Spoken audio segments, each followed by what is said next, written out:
प्यारे साथियों, स्वागत, आभार, अभिनंदन आपके अपने इस प्यारे से चैनल बिहार बोर्ड विद्याकुल में। प्यारे साथियों, जल्दी से सेशन शेयर कर दीजिए। आज का सेशन है बहुत ज्यादा महत्वपूर्ण, क्योंकि आज मैं आपको कराने वाला हूं गॉस की प्रमेय। बिल्कुल सही सुना आपने, ये प्रमेय पिछले कई सालों से आपकी बोर्ड परीक्षा में सीधे पूछी जा रही थी। इस प्रमेय को आज मैं आपको एकदम शानदार तरीके से पढ़ाने, समझाने, सिखाने वाला हूं।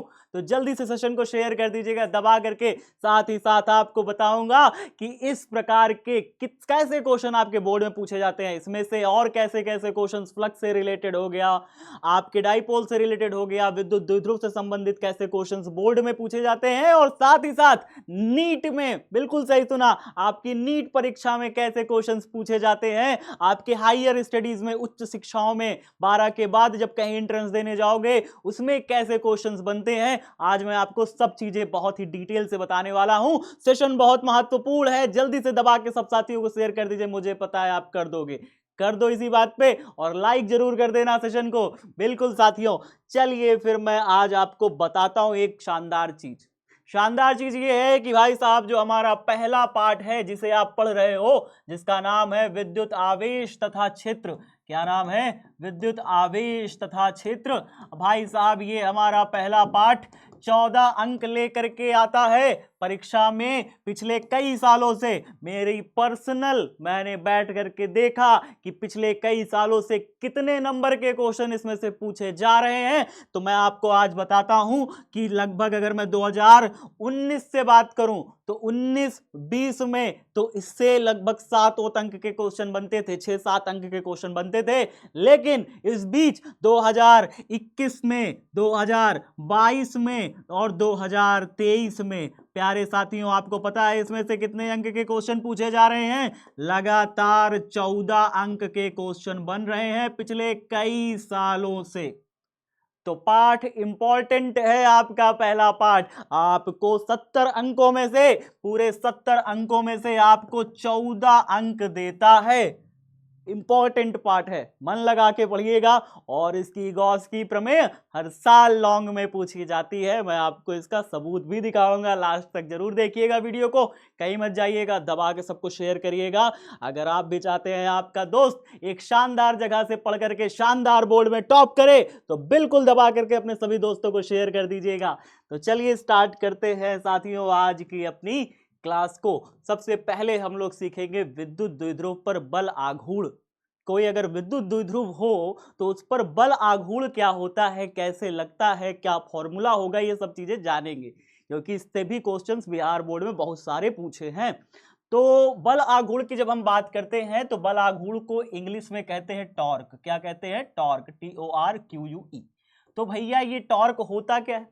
जब भी कोई भी बॉडी, जैसे मान लो ये मेरी पेन है, ठीक है, अब इस पेन पर अगर कोई इंसान जितना बल इधर लगा रहा है, इस तरफ लगा रहा है, उतना ही बल नीचे से भी लगाए।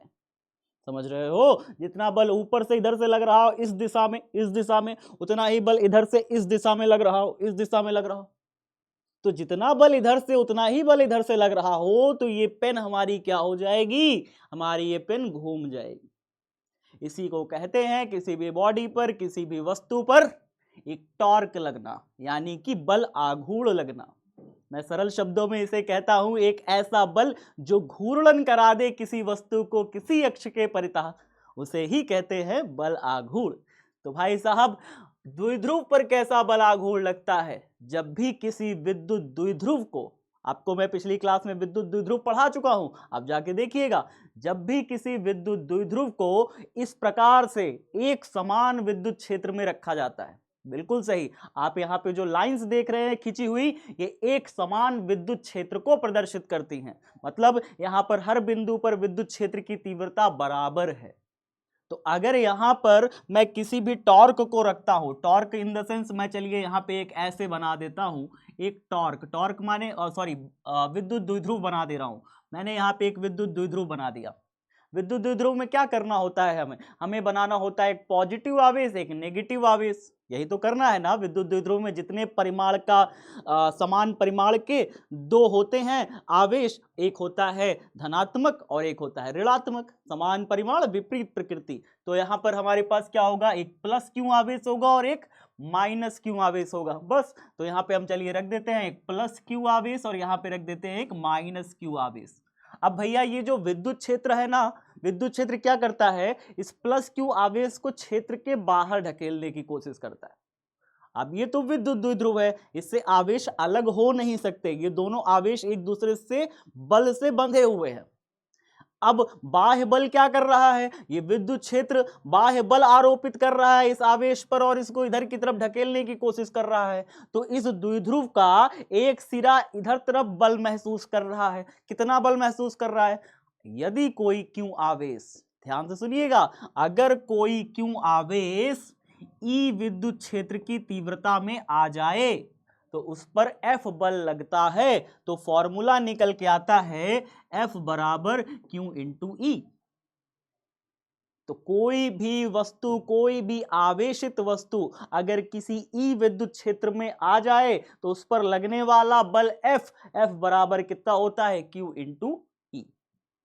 सिंपल है, आसान है, इजी है। तो भाई साहब इस पर कितना बल लगेगा, Q इंटू ई का बल लगेगा। किधर लगेगा, बाहर की तरफ लगेगा। इस पर कितना बल लगेगा, Q इंटू ई का बल लगेगा और किधर तरफ लगेगा, भीतर की तरफ लगेगा। क्यों, क्योंकि जो होगा ये जो क्षेत्र है वो किस ओर है, बाहर की तरफ। तो धनात्मक आवेश को किधर ढकेलेगा, बाहर की तरफ। तो धनात्मक आवेश को बाहर की तरफ और ऋणात्मक आवेश को क्या करेगा, खींचेगा अपनी तरफ। तो ऋणात्मक आवेश पर आकर्षण बल और धनात्मक आवेश पर प्रतिकर्षण बल। तो निश्चित ही ये जो क्षेत्र बनाया गया होगा ये वास्तव में एक धनात्मक आवेश द्वारा बनाया गया एक क्षेत्र है। बिल्कुल, तो यहाँ पे एक क्षेत्र जो बन रहा है ना, ये एक धनात्मक आवेश द्वारा बनाया गया क्षेत्र है, जिसके वजह से यहाँ पर कोई धनात्मक रखने पर उसको प्रतिकर्षण बल का महसूस होता है और ऋणात्मक आवेश पर क्या महसूस होता है, एक आकर्षण बल महसूस होता है। और भी बल कितना, F is equal to Q into E. अगर यहाँ पर एक समान विद्युत क्षेत्र की तीव्रता E पाई जा रही है तब फिर इस आवेश पर लगेगा Q इंटू ई बाहर की तरफ और इस आवेश पर Q इंटू ई भीतर की तरफ। बढ़िया है।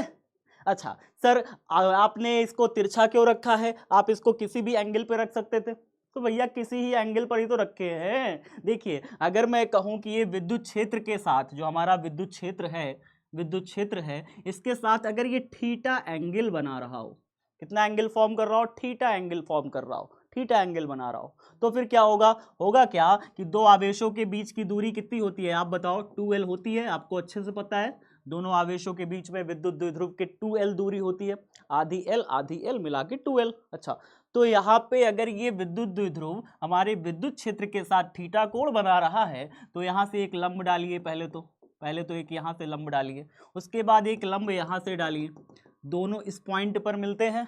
एक मैं बिंदु को A नाम दूंगा, यहाँ पे इस बिंदु को मैं B नाम दूंगा और इस बिंदु को मैं C नाम दूंगा।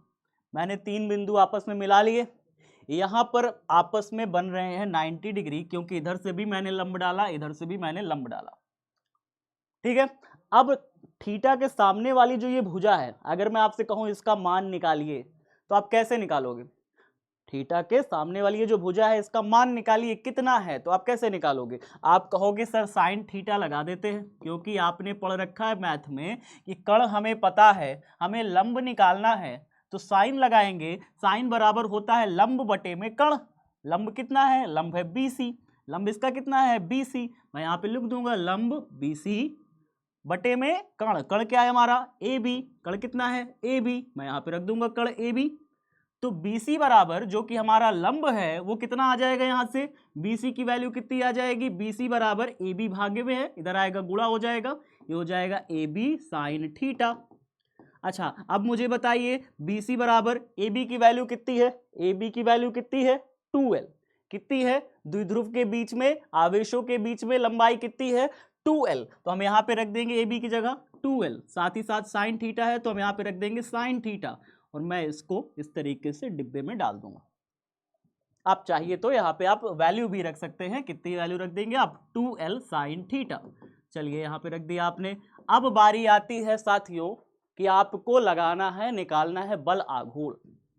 तो बल आघूर्ण का फॉर्मूला पता होना चाहिए। क्या होता है फॉर्मूला बल आघूर्ण का? बल आघूर्ण का जो सूत्र होता है साथियों वो होता है बल गुणे बलों के बीच लंबवत दूरी। क्या होती है? लंबवत दूरी।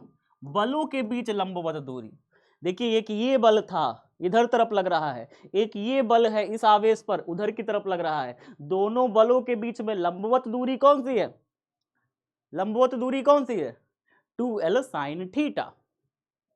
तो यहां पे हमारा बल आघूर्ण को किससे प्रदर्शित करते हैं? टाउ से प्रदर्शित करते हैं। तो इस तरीके से टाउ बना देंगे। बल आघूर्ण को प्रदर्शित किससे करते हैं? टाउ से। इज इक्वल टू क्या हो जाएगा? बल कितना लग रहा है बताइए आवेश पर? आवेश पर बल लग रहा है Q इंटू ई। कितना बल लग रहा है एक आवेश पर? Q इंटू ई। तो हमने यहाँ पे लिख लिया आवेश पर बल लग रहा है Q इंटू ई। और लंबवत दूरी कितनी है हमारी आवेशों के बीच में? 2l sin theta. तो हमने यहाँ पे रख दिया 2l sin थीटा। अब बताइए जरा से, आपने एक चीज पढ़ रखा है। क्या चीज पढ़ रखा है सर?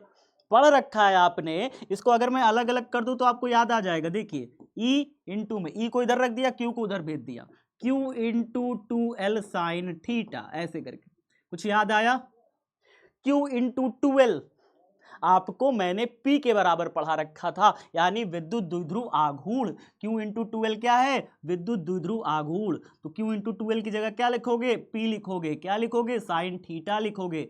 और साथ ही साथ टाउ। तो ये आपका एक फॉर्मूला निकल के आता है, टाउ बराबर EP sine theta. EP sine theta. अगर आप इसे सदिश रूप में लिखो, क्या लिखो? सदिश रूप में। जो हमारा बल आघूर्ण है एक प्रकार का सदिश राशि है। कैसी राशि है? सदिश राशि। तो सदिश राशि है तो इस पर जो है बल आघूर्ण की एक दिशा भी होती है। बल आघूर्ण की दिशा को आप मैक्सवेल के स्क्रू नियम से निकाल सकते हैं। साथ ही साथ अगर आपको निकालना है यहाँ पर सदिश रूप में इसे लिखना चाहते हो तो इसका सदिश रूप भी देख लीजिए। अगर आप बल आघूर्ण का सदिश रूप जानना चाहते हैं तो इसका सदिश रूप कुछ ऐसा होगा, टाउ वेक्टर बराबर P वेक्टर क्रॉस में E वेक्टर। और आप सभी जानते हैं जो क्रॉस प्रोडक्ट होता है, माने क्रॉस गुणन होता है, वो खुलने के बाद साइन थीटा देता है। तो टाउ बराबर कितना आ जाएगा? PE sine theta. आ गया ना? तो टाउ बराबर EP साइन थीटा लिखो चाहे PE साइन थीटा लिखो, बात एक ही है ना। लेकिन आप सदिश रूप में यही लिखोगे P vector cross E vector. आप E vector cross P vector मत लिखिएगा। बात समझ में आई? हाँ, तो ये चीज को याद रखिए, टाउ वेक्टर बराबर P vector cross E vector. P से E की तरफ क्रॉस करते हैं तो टाउ की डायरेक्शन निकल के आती है। ठीक है, तो इतनी सारी चीजें हैं, आपको यहाँ पे नोट कर लेनी है। सभी बच्चे स्क्रीनशॉट ले लीजिएगा फटाफट। अब आगे देखते हैं इसको आगे।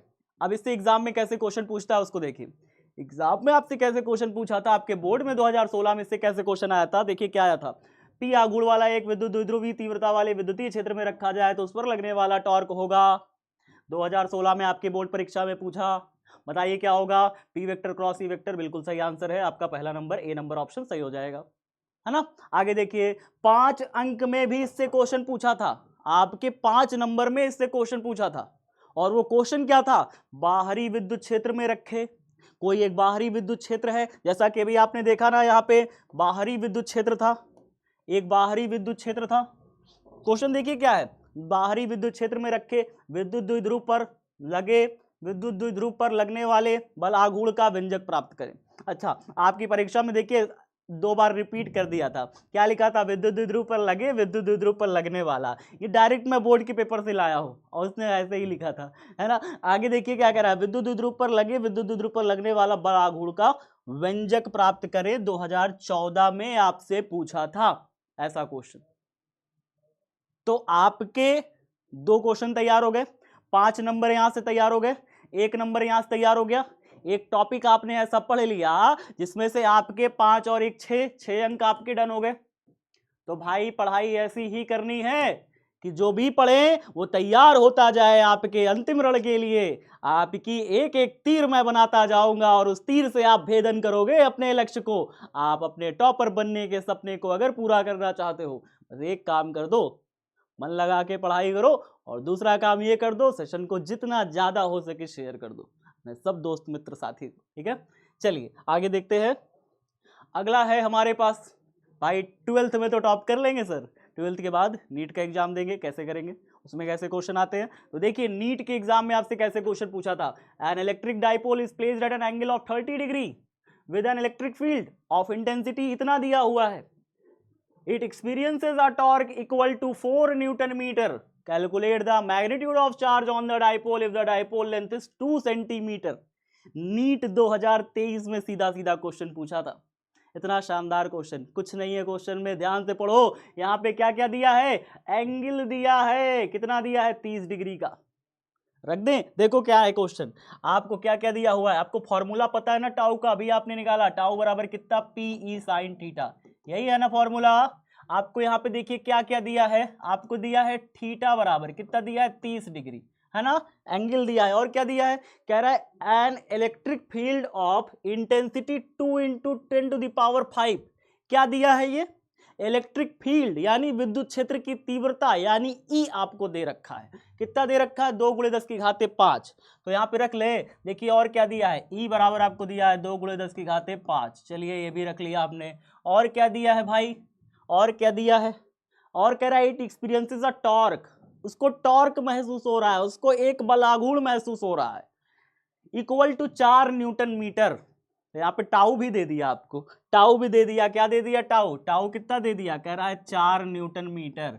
आगे देखिए क्या कह रहा है, आगे कह रहा है calculate the magnitude of charge, आपको क्यू का वैल्यू निकालना है, चार्ज का वैल्यू निकालना है, ऑन द डाइपोल, डाइपोल पर यानी द्विध्रुव पर कितना आवेश है वो निकालना है। If the dipole length is 2 centimetre, यानी जो डाइपोल की लेंथ है 2L जो लंबाई होता है वो भी आपको दिया है 2 सेंटीमीटर का। तो यहाँ पे रख करके देखिए डाइपोल लेंथ आपको दिया है, जो 2L लंबाई होता है वो भी 2 सेंटीमीटर दिया है, और सेंटीमीटर को मीटर में कन्वर्ट करने का काम कैसे करोगे, 2 × 10⁻² मीटर।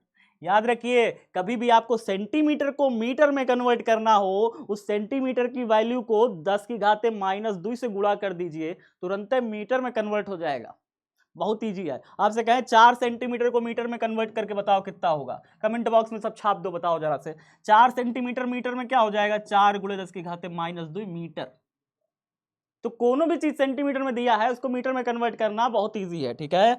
आगे देखते हैं, तो चलिए हो गया हमारा मीटर में कन्वर्ट हो गया, सब कुछ पता है हमको, क्या निकालना है बताइए जल्दी से, क्यू का मान चाहिए, कैसे निकालोगे, तो टाउ बराबर, टाउ का जगह क्या दिया है 4, तो यहाँ पे टाउ की जगह रख दो 4 बराबर, पी की जगह क्या होता है Q इंटू 2L, फॉर्मूला यही ना पढ़ाए हैं, इंटू में ई की जगह पर क्या रखा हुआ है, ई की जगह रखा हुआ है, देखिए ये ई की जगह पर रख दो 2 × 10⁵ इंटू में साइन थीटा, साइन थीटा यानी साइन 30 रख दो, साइन 30। अब देखिए जरा 4 बराबर क्यू का वैल्यू, क्यू का वैल्यू वही तो चाहिए, तो क्यू की जगह पे क्यू रख दीजिए। 2L का वैल्यू पता है क्या, बिल्कुल पता है, कितना है 2L का वैल्यू, 2 × 10⁻², रख के देखिए 2 × 10⁻², अरे इतना आसान क्वेश्चन है, मैं आपको दिखाता हूँ, 10⁵ गुणे में साइन थीटा, साइन 30 का मान जानते हैं जी, साइन 30 का मान 1/2 कितना होता है, 1/2, तो यहाँ पे 1/2 रख दीजिए। अब 2 से 2 कैंसिल हो गया, है ना, अब यहाँ पे 2 से 2 तो कैंसिल हो गया, ये 2 इधर गुणा में है, इधर इधर 2 है, 4 है, तो 2 दूनी 4, ये 2 बार में निपट गए बाबू। आगे देखिए 2 तो इधर बचा बराबर क्यों, ये 2 से 4 काटे हैं इधर, पता चला कि नहीं, बराबर का साइन था ना, इसलिए 2 से 4 इधर 2 बार में कट गया, नहीं तो इधर गुणा के भागी में आता तो 4 काट देते 2 बार में, है ना, और कुछ नहीं था। यहाँ पे मैंने फिर क्या क्या बचा, देखिए क्यों बचा, 10⁻² बचा और 5 बचा, 5 में से -2 निकला, 5 में से -2 निकला तो 10 कितना बचा, 10 बचा 3, कितना बचा, 5 में से -2 निकाल दिया जी, है ना, तो यहाँ पे बचा 10⁻5 में से -2 निकलने के बाद 3 बचा प्लस का।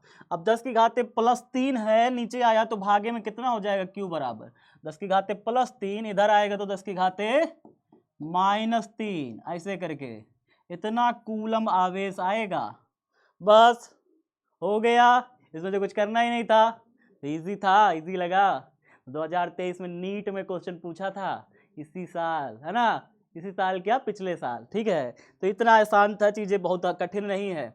आगे देखते हैं, इसमें और भी क्वेश्चन एक पूछा था नीट में, देखिए एक और क्वेश्चन नीट में तब 2021 में से क्वेश्चन एक पूछा था, मैं सब छांट लाया हूँ आपके लिए, आपके लिए बैठ करके घंटों छाटता हूँ कौन सेशन में क्या क्वेश्चन पूछा है। आपसे बस इतनी सी उम्मीद करता हूँ कि आप सेशन को शेयर कर दीजिए। हम निकले हैं बिहार को बदलने साथियों। बिहार में जो क्वालिटी के साथ खिलवाड़ होता था कि 12 पढ़ा रहे हैं, 12 भी ढंग से नहीं पढ़ा पा रहे हैं, 12 में भी उल्टा सीधा कंटेंट दे रहे हैं, उन सभी टीचर्स को आज देखना होगा। जाकर के दिखाइए। कंटेंट हो तो ऐसा हो, कंटेंट हो नीट लेवल का होना चाहिए कि बच्चा 12th में तो टॉप करे ही करे, 12 के बाद उसका एक साल बर्बाद नहीं होना चाहिए, 12 के बाद वो नीट में भी टॉप करे। तो साथियों, हमारे इस बिहार को बदलने की जो मुहिम हमने शुरुआत करी है उसमें आपका साथ चाहिए। सेशन को सबको शेयर करिएगा साथियों। मैं इस चैनल को 1 मिलियन का होना देखना चाहता हूं। ये आपके बिना संभव नहीं होगा। कर दीजिए एक बार दबा के share. A dipole moment P vector is placed in a uniform field, either torque acting on it is given by, बताइए टॉर्क कितना एक्ट होगा, कितना टॉर्क लगेगा। फॉर्मूला 4 ऑप्शन आपके सामने है। टाउ वेक्टर बराबर P vector cross E vector. Second number जो आपका है ये ऑप्शन सही है, ये ऑप्शन सही है। कब आया था आपसे नीट? पहले ना AIPMT नाम से हुआ करता था, पहले नीट को AIPMT नाम से जानते थे और तब 2001 में नीट को AIPMT नाम से जानते थे। तो फिर इसका क्वेश्चन पूछा गया था, देखा टॉर्क से 2 क्वेश्चन बन गए आपके। अब आगे देखते हैं आपको, अब आगे आपके बोर्ड में क्या पूछता है। देखिए बोर्ड में अब आगे क्या पूछता है, कैसे क्वेश्चन पूछता है। बोर्ड में पूछता है विद्युत द्विध्रुव के कारण अक्षीय स्थिति में तीव्रता बताइए। तो अक्षीय स्थिति में विद्युत द्विध्रुव के कारण तीव्रता पूछ रहा है, तो फिर पहले विद्युत द्विध्रुव बना लीजिए। तो मैं आपको पहले सामने विद्युत द्विध्रुव बना लेता हूं। देखिए एक मैंने ये बनाया और एक मैंने ये बनाया। क्या है ये? विद्युत द्विध्रुव है भाई। एक मैंने यहाँ पे माइनस क्यू आवेश रखा, एक मैंने यहाँ पे प्लस क्यू आवेश रखा, बन गया विद्युत द्विध्रुव। अच्छा बन गया सर। एक यहाँ पे रखिए ए, यहाँ पे रखिए, इसको नाम दे दीजिए बी, सेंटर को नाम दे दीजिए ओ, आधी दूरी इसकी होती है एल और आधी दूरी होती है एल। अब बन गया है विद्युत द्विध्रुव। अब कोई दिक्कत नहीं है। क्या कह रहा है क्वेश्चन में? कह रहा है विद्युत द्विध्रुव के कारण अक्षीय स्थिति में तीव्रता बताइए। अक्षीय स्थिति कहां पे होती है? अक्षीय स्थिति क्या होता है? ये शब्द का मतलब क्या होता है? अक्षीय स्थिति मतलब होता है अक्ष पर, मतलब अक्ष पर। अक्ष कहां है इसकी? विद्युत द्विध्रुव की। विद्युत द्विध्रुव की अक्ष क्या होती है मैं आपको दिखाता हूं। देखिए डॉटेड लाइन दिखाता हूं मैं, ये देखिए कहां है जी, एक सेकेंड, डॉटेड लाइन इसकी बना के आपको मैं दिखाता हूं इसकी अक्ष है कहां। ये है इसकी अक्ष, ठीक है। इसको थोड़ा सा ऊपर करके, हाँ ये जो लाइन आप देख पा रहे हो ना, जो दोनों आवेशों से होकर के गुजर रही है आर पार ऐसे, ये विद्युत द्विध्रुव की अक्ष कहलाती है, ठीक है। अब ये विद्युत द्विध्रुव की अक्ष तो हो गई। कह रहा है कि अक्षीय स्थिति में तीव्रता, माने चाहे तीव्रता यहां निकालो चाहे तीव्रता यहां निकालो, कहीं ना कहीं इसके अक्ष पर आपको तीव्रता निकालनी है। तो चलिए निकाल के देखते हैं उसमें क्या है। तो हम तीव्रता यहाँ पे निकालेंगे इसके अक्ष पर, कोई एक बिंदु ले लेंगे। तो चलिए हम इसी के अक्ष पर आगे मान के चल ले रहे हैं कि एक बिंदु हम ले रहे हैं कि भाई साहब इसी के अक्ष पर हम आगे करते हुए, आगे बढ़ाते हुए इस साइड हमने एक बिंदु ले लिया, बिंदु P। अब इस बिंदु P पर हमें चाहिए तीव्रता। आपको मैं बता दूं कि किसी भी प्लस क्यू आवेश से आर दूरी पर अगर आपको किसी भी बिंदु पर तीव्रता निकालने को कहा जाए तो आप फॉर्मूला बड़ा सिंपल सा लगाते हो। मैं आपको पढ़ा चुका हूं, याद करवा चुका हूं कि प्लस क्यू आवेश से आर दूरी पर किसी भी बिंदु पर तीव्रता निकालने के लिए फॉर्मूला लगेगा E बराबर 1/4 pi epsilon naught q upon में आर स्क्वायर। याद कर लीजिए, इस चीज को नोट कर लीजिए। किसी भी प्लस क्यू आवेश से आर दूरी पर तीव्रता किसी भी बिंदु पर निकालने के लिए कहा जाए, मान लीजिए एक प्लस क्यू आवेश यहां पे है, इससे आर दूरी पर इस पॉइंट पर तीव्रता निकालने को कहा जाए, फॉर्मूला क्या लगाओगे? कहोगे E बराबर 1/4 pi epsilon naught q upon r square. ये क्या है? प्लस क्यू आवेश, दूरी क्या है? आर।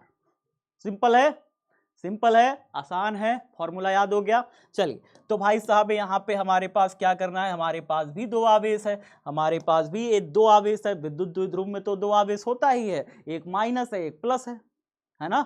अच्छा दोनों के बीच की दूरी भी 2l है। मैंने कहा भाई साहब यहाँ से कुछ दूरी पर इसी द्विध्रुव की अक्ष पर एक बिंदु P है, वहां पर तीव्रता निकालो। जब वहां पे तीव्रता निकालोगे तो पहले आपको इस आवेश के कारण वहां पे निकालना होगा, फिर इस आवेश के कारण निकालना होगा। दोनों आवेशों के कारण उस बिंदु पर तीव्रता हो पाई जाएगी। बात समझ में आ रहा है? दो लोग हैं एक जगह पर, दो लोग एक जगह पर कब्जा करना चाहते हैं, एक जगह पर बल लगाना चाहते हैं। तो अगर कोई भी यहां पर बाहर से चार्ज ला करके रखोगे तो वो ये भी आवेश उसको इफेक्ट करेगा, ये भी आवेश उसको इफेक्ट करेगा, दोनों आवेश उसके ऊपर प्रभाव डालेंगे ही डालेंगे। इसीलिए यहां पर जो तीव्रता होती है इसके कारण भी होगी और इसके कारण भी होगी। तो इस पॉइंट पर नेट तीव्रता हम निकालते हैं, कुल तीव्रता निकालते हैं। तो हम यहाँ पे लिखेंगे बिंदु P पर जो कुल तीव्रता की बात आती है, बिंदु P पर कुल तीव्रता की बात आती है, बिंदु P पर कुल तीव्रता, कुल तीव्रता। तो कुल तीव्रता आपको पता है कैसे निकाला जाता है? कुल तीव्रता निकालने के लिए आपको पहले प्लस Q आवेश के कारण यहाँ पे तीव्रता निकालना होगा, फिर माइनस Q आवेश के कारण यहाँ पे तीव्रता निकालना होगा, तभी ना कुल तीव्रता आएगी टोटल दोनों के कारण मिला करके। तो फिर यहाँ पे हम ऐसे लिखेंगे, देखिए E बराबर पहले तो प्लस Q के कारण, तो यहाँ पे लिख दीजिए प्लस Q आपको किस बिंदु पर रखे हैं? आप कहोगे सर B पर रखे हैं, तो आप यहाँ पे रखोगे B के कारण तीव्रता, है ना। अब उसके बाद आप क्या कहोगे? वेक्टर साइन लगा दीजिए, वेक्टर साइन लगा दीजिए, फिर प्लस साइन लगाइए। बताइए किसके कारण? माइनस Q के कारण वहां पे तीव्रता, और माइनस Q के कारण तीव्रता, माइनस Q किस बिंदु पर रखा है? A बिंदु पर रखा है, तो यहाँ पे रखोगे प्लस A, ऐसे लिखोगे।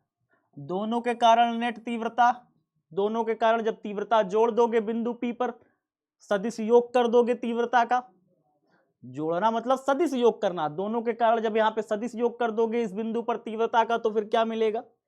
आपको E मिल जाएगा, जो कि है नेट तीव्रता यानी कुल तीव्रता है। बात समझ में आया? अच्छा, कैसे निकालेंगे? देखिए अब आपको पहले प्लस Q के कारण यहाँ पर तीव्रता निकालना पड़ेगा। जो यहाँ पे सेंटर है ना, सेंटर से आपको दूरी, जो विद्युत द्विध्रुव का केंद्र है, केंद्र से जो दूरी है इस बिंदु का, वो R है। कितना है? R। ध्यान से देखिए, विद्युत द्विध्रुव के केंद्र से ये बिंदु P का दूरी कितना है? R है। तो फिर आप बताइए आपका प्लस Q से इस बिंदु का भी दूरी कितना हो जाएगा? पता चल पाएगा? जान पाओगे? नहीं जान पाओगे? मैं बताता हूं, देखो नंबर दे दूंगा, आप जान लोगे। बताओ जरा से, यहाँ पर 5 इतना है, यहाँ से लेके यहाँ तक का 5 मीटर। अब यहाँ से लेके यहाँ तक का कितना है जी? 2 मीटर। चलो यहाँ से यहाँ तक 2 मीटर, यहाँ से यहाँ तक 5 मीटर, बचा हुआ कितना दूरी? 5 में से 2 घटा दिया, 3 मीटर सर, है ना। इजी है। तो फिर क्या करेंगे? जब यहां से यहां तक का दूरी R है और यहां से यहां तक का दूरी L है, तो यहां से यहां तक का दूरी L, यहां से यहां तक का दूरी R, तो बचा हुआ दूरी कितना? B से P तक का दूरी कितना? R में से L को घटा के, तो क्या लिखोगे? R minus L। ये हो गई दूरी। कहां से कहां तक? B से P तक के बीच की दूरी, मतलब प्लस Q से इस बिंदु P के बीच की दूरी कितनी है? R minus L। ठीक है, चलिए। अच्छा, माइनस Q से इस बिंदु P की दूरी बताइए। बताओ बताओ, यहां से यहां तक मैं कह दूं 2 मीटर, यहां से यहां तक मैं कह दूं 5 मीटर, तो 5 ये 2 इतना, और टोटल मिला के यहां से टोटल दूरी कितना हो गया जी? 7 मीटर। आसान है ना। तो फिर नंबर नहीं होता तो जोड़ नहीं पाओगे क्या? R इतना है, इतना L है, टोटल कितना हो गया? माइनस Q आवेश से, माइनस Q आवेश से कुल दूरी हो गया R प्लस L। कितना दूरी हो गया जी? R plus L। तब फटाफट निकाल लो।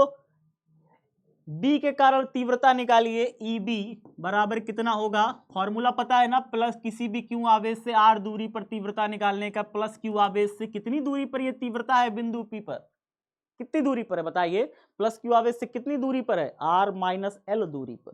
अगर प्लस Q आवेश से R दूरी पर फॉर्मूला ये है R का स्क्वायर, तो प्लस Q आवेश से R माइनस L दूरी पर तीव्रता का फॉर्मूला कितना होगा?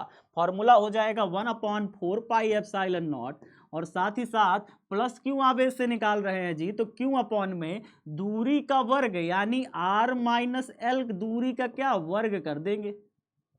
हो गया। यहां देखिए दूरी का ना वर्ग किया था, दूरी प्लस Q आवेश से जो भी दूरी थी उसका वर्ग कर दिया था। यहां प्लस Q आवेश से दूरी कितनी है? R माइनस L दूरी है, तो R माइनस L का वर्ग कर दिया। दूरी का ही वर्ग कर रहे हैं, बाकी सब सेम है है ना। चलिए अच्छा, ए के कारण माइनस क्यू आवेश के कारण बिंदु पी पर तीव्रता बताइए। ए के कारण तीव्रता कितनी हो जाएगी, इस माइनस क्यू आवेश के कारण हो जाएगा 1/4πε0। और क्यू आवेश है, आप कहोगे सर यहां पे तो माइनस क्यू है, आप क्यों लिखे हैं, माइनस क्यों करिए, माइनस क्यों नहीं कर सकते, क्यों, क्योंकि ये जो हमारा विद्युत क्षेत्र की तीव्रता है वो सदिश राशि है, और यहाँ पे क्यों हम परिमाणात्मक रूप में लिख रहे हैं, सिर्फ परिमाण चाहिए हमें, सिर्फ हमें मैग्नीट्यूड चाहिए, हमें यहाँ पे डायरेक्शन का खेला नहीं खेल रहे, डायरेक्शनल फॉर्म में नहीं लिख रहे, सदिश रूप में नहीं लिख रहे, हम यहाँ पे अदिश रूप में लिख रहे हैं, तो यहाँ पे माइनस प्लस का रोल नहीं खेलेंगे, ठीक है। तो ई ए बराबर 1/4πε0 क्यू अपॉन में कितना हो जाएगा, यहां से बताइए माइनस क्यू आवेश से कितनी दूरी है, माइनस क्यू आवेश से दूरी r प्लस एल, तो माइनस क्यू आवेश के कारण वहां तीव्रता निकालोगे तो दूरी का यहाँ पे नीचे क्या हो जाएगा, वर्ग, यानी r प्लस एल का कितना हो जाएगा, स्क्वायर हो जाएगा। बस यही है, जो भी है यही है, यहाँ पे रखना है, सॉल्व करना है, इतना आसान तो नहीं है सर, आप झूठ बोल रहे हैं भाई। ऐसा है ना, थोड़ा सा बस दिक्कत है, आपको यहाँ पे डायरेक्शन का ध्यान देना होगा, बस हो गया। जैसे मान लीजिए उदाहरण के तौर पर मैं आपको बताता हूँ, मान लीजिए कि एक ऐसे डिब्बा है और इस डिब्बे पर जमीन पे ऐसे रखा हुआ है, एक इंसान आया, राम नाम का इंसान आया, और इसने इस डिब्बे पर क्या किया, इस डिब्बे पर इधर की तरफ फोर्स लगाना चालू कर दिया, बल लगाना चालू कर दिया, और वो बल था 5 न्यूटन का, 5 न्यूटन का बल लगा के खींचने लगा डिब्बे को। अब भाई ये हुआ कि तुरंत ही वहां पे एक श्याम नाम का इंसान आ गया, श्याम नाम का इंसान आ गया, श्याम नाम के इंसान ने क्या किया कि भाई साहब इसी डिब्बे को इधर की तरफ खींचना चालू किया, लेकिन उसने लगाया 3 न्यूटन का बल, कितना लगाया, 3 न्यूटन का बल। तो इस डिब्बे पर नेट बल कितना लग रहा है, नेट बल, टोटल बल कितना लग रहा है, आपका जवाब होगा सर 5 न्यूटन इधर लग रहा है, 3 न्यूटन इधर लग रहा है, टोटल इसके ऊपर जो नेट फोर्स है, नेट बल है, वो लग रही है 5 में से 3 घटा देंगे तो 2 न्यूटन का बल लग रहा है। और इस 2 न्यूटन का बल लग रहा है वो किधर की तरफ लगेगा, चूंकि 5 न्यूटन बड़ा है, राम ने ज्यादा ताकत लगाई थी, तो इधर तरफ जो फाइनल नेट फोर्स की डायरेक्शन आएगी वो बाहर की तरफ हो जाएगी, राम की तरफ हो जाएगी, है ना। जो बड़ा होता है वो खींच ले जाएगा डिब्बा, यार सिंपल सी चीज है, कोई बहुत बड़ी रॉकेट साइंस थोड़ी है। अभी हम इधर ताकत ज्यादा लगा दें, उधर ताकत कम लगे, तो जिधर तरफ ज्यादा ताकत लगेगी वो खींच ले जाएगा। नेट फोर्स, टोटल बल उस डिब्बे पर लग कितना रहा है, दोनों के घटा दोगे, 5 में से 3 घटा दोगे तो 2 न्यूटन आएगा, 2 न्यूटन का बल सिर्फ इस डिब्बे पे लग रहा है, बस, है ना। तो यहाँ पे वही चीज होनी है, आपको ध्यान से देखना है कि भाई साहब इसके कारण प्लस क्यू आवेश के कारण यहाँ पर जब तीव्रता निकालते हो इतनी, प्लस के कारण तीव्रता इतनी, कि आपको पता है प्लस क्यू आवेश के कारण जो दिशा आती है वो बाहर की तरफ आती है, यानी ई ए जो है बाहर की तरफ होगा, प्लस क्यू आवेश, अच्छा बी है क्या, प्लस क्यू आवेश बी पर रखा है, तो यहाँ पे हम बी रख देते हैं, चलिए बी। तो प्लस क्यू आवेश के कारण जो भी तीव्रता होती है बिंदु पी पर वो बाहर की तरफ होती है, और माइनस क्यू आवेश के कारण जो भी तीव्रता होगी, माइनस क्यू आवेश के कारण इस पॉइंट पर वो तीव्रता होती है भीतर की तरफ। ये चीजें मैंने आपको बताई थी ना, कि माइनस क्यू आवेश के कारण जो भी तीव्रता होगी वो भीतर की तरफ होगी, तो इसके कारण जो भी तीव्रता इस पॉइंट पर होगी वो अंदर की तरफ होगी, और प्लस क्यू आवेश के कारण इस बिंदु पर जो भी तीव्रता होगी वो बाहर की तरफ होगी। दिशा, तीव्रता की दिशा, विद्युत क्षेत्र की तीव्रता की दिशा प्लस क्यू आवेश के कारण होती है बाहर की तरफ, और माइनस क्यू आवेश के कारण भीतर की तरफ। याद कर लीजिए, बात खत्म, सिंपल सी तो चीज है ना। तो चलिए यहां पर हम देखते हैं, एक पॉइंट पर, एक बिंदु पर 2 लोग तीव्रता लगा के बैठे हैं, एक है बाहर की तरफ, एक अंदर की तरफ। नेट तीव्रता निकालनी है, कुल तीव्रता निकालनी है, कैसे निकले, अभी आपको राम श्याम कहानी सुनाई ना, जो बड़ा होगा उसमें से छोटे वाले को घटा देंगे, 5 में से 3 को घटा देंगे, 2 न्यूटन का निकल आएगा। लेकिन सर बड़ा कौन सा है इसमें, कैसे पता चले, तो बड़ा ऐसे निकालते हैं साथियों, चूंकि ये प्लस क्यू आवेश ज्यादा नजदीक है बिंदु पी के, तीव्रता जो होती है वो दूरी के वर्ग के व्युत्क्रम में होती है, जितनी ज्यादा दूर उतनी छोटी तीव्रता, जितनी ज्यादा नजदीक पॉइंट उतना ज्यादा तीव्रता। तो भाई ये पॉइंट ज्यादा इस बिंदु के नजदीक है कि ये आवेश इस बिंदु के ज्यादा नजदीक है? आप कहोगे सर ये ज्यादा नजदीक है, तो ये ज्यादा तीव्रता क्रिएट करेगा और ये बेचारा इस पॉइंट पर कम तीव्रता क्रिएट करेगा, बनाएगा। तो ये कम बल लगाएगा इस पॉइंट पर, ये ज्यादा बल लगाएगा अगर कोई भी आवेश यहां पे रख दे तो भाई साहब यहाँ पे ई बी जो है ना वो बड़ा है और ई ए जो है ना वो छोटा है परिमाण रूप में, और दिशा रूप में भी बिल्कुल, दिशा रूप में तो अपोजिट है ही, 180 डिग्री का एंगल बन रहा है। आप चलिए, तो यहाँ पे अगर मैं नेट तीव्रता निकालूंगा तो यहाँ पर जब हम अदिश रूप इसका लिखेंगे तो हम लिखेंगे E बराबर, यहाँ पे क्या लिखेंगे, अदिश रूप में हम इसे लिखेंगे भाई साहब, जो बड़ा है उसमें से छोटे वाले को घटा देंगे। बड़ा कौन है, EB बड़ा है, उसमें से EA को घटा के लिख देंगे। अब भाई वैल्यू फटाफट पुट करो और रखो धड़ाधड़। यहाँ पे क्या हो जाएगा, 1/4 पाई एप्सिलॉन नॉट, और हम क्या लिखेंगे, EB का वैल्यू रख दीजिए जल्दी से, Q अपॉन में कितना, R माइनस एल का होल स्क्वायर, ये हो गया, माइनस साइन लगाइए, EA का वैल्यू कितना हो गया, 1/4 पाई एप्सिलॉन नॉट, और कितना हो गया, Q अपॉन में R प्लस एल का होल स्क्वायर, ये हो गया। अब यहाँ पे देखिए कुछ चीजें कॉमन आ रही हैं क्या, 1/4 pi epsilon not, 1/4 pi epsilon not दोनों के पास है, कॉमन ले लीजिए, बाहर खींच लीजिए। बाहर खींचोगे तो 1/4 पाई एप्सिलॉन नॉट हमने बाहर खींच लिया। यहाँ पे क्यों क्यों भी तो ऊपर कॉमन है, इसको भी खींच लीजिए, चलिए बाहर, इसको भी खींच लीजिए। अंदर वा क्या बचा, ऊपर बचा 1, नीचे क्या बचा, R माइनस एल का होल स्क्वायर, रख दीजिए। अच्छा, यहाँ पे माइनस साइन, बीच में लगा दीजिए माइनस साइन। यहाँ पे क्या बचा, ऊपर 1 बचा, बाकी सब तो खींच लियो। नीचे क्या बचा, R प्लस एल का होल स्क्वायर बचा, और डिब्बा बंद कर दीजिए फटाक से। अब देखिए क्या क्या चीजें शेष है। अब एलसीएम लेना आपको आता है, दो चीजों का एलसीएम लेना आता है, नहीं आता तो मैं सिखा दे रहा हूं, उसमें क्या है, ठीक है। तो जल्दी से सीख जाइए फटाक से। देखिए कैसे एलसीएम लेते हैं। एलसीएम ऐसे लेते हैं जैसे 1/2 माइनस 1/3 ऐसे करना हो एलसीएम में, तो पता है आपको कैसे करना होता है, 3 एकम 3 ऐसे लिखोगे। देखो पहले ऐसे लाइन खींचो, 3 एकम 3, माइनस साइन बीच में लगाओ, 2 एकम 2, और 3 और 2 जो नीचे नीचे वाले हैं उनको गुणा कर दो, 3 दूनी 6, 3 में से 2 घटा 1/6, आंसर आ गया। ऐसे कर लो, ठीक है। तो ऐसे जब करेंगे तो क्या हो जाएगा, फिर ऐसे जब करोगे तो होगा क्या, होगा क्या, ध्यान से देखना, होगा ये कि भाई साहब E बराबर, इसको तो तुम ऐसे ही बाहर रखो, देखो ऐसे ही बाहर रखो। क्या करो मैं आपको बताता हूं, इसको मैं दो पार्ट में बांट लेता हूं बोर्ड को। इधर से देखिए, E बराबर मैंने क्या किया, 1/4 पाई एप्सिलॉन नॉट, और Q को एक साइड ही रखा। अंदर मैं क्या क्या करने वाला हूं, ध्यान से देखिए, इसके भी बटे में R स्क्वायर, इसके भी बटे में R प्लस एल का होल स्क्वायर। तो मैं यहाँ पे एलसीएम लेने जा रहा हूं, तो मैं ऐसे लंबी सी लाइन खींच दूंगा।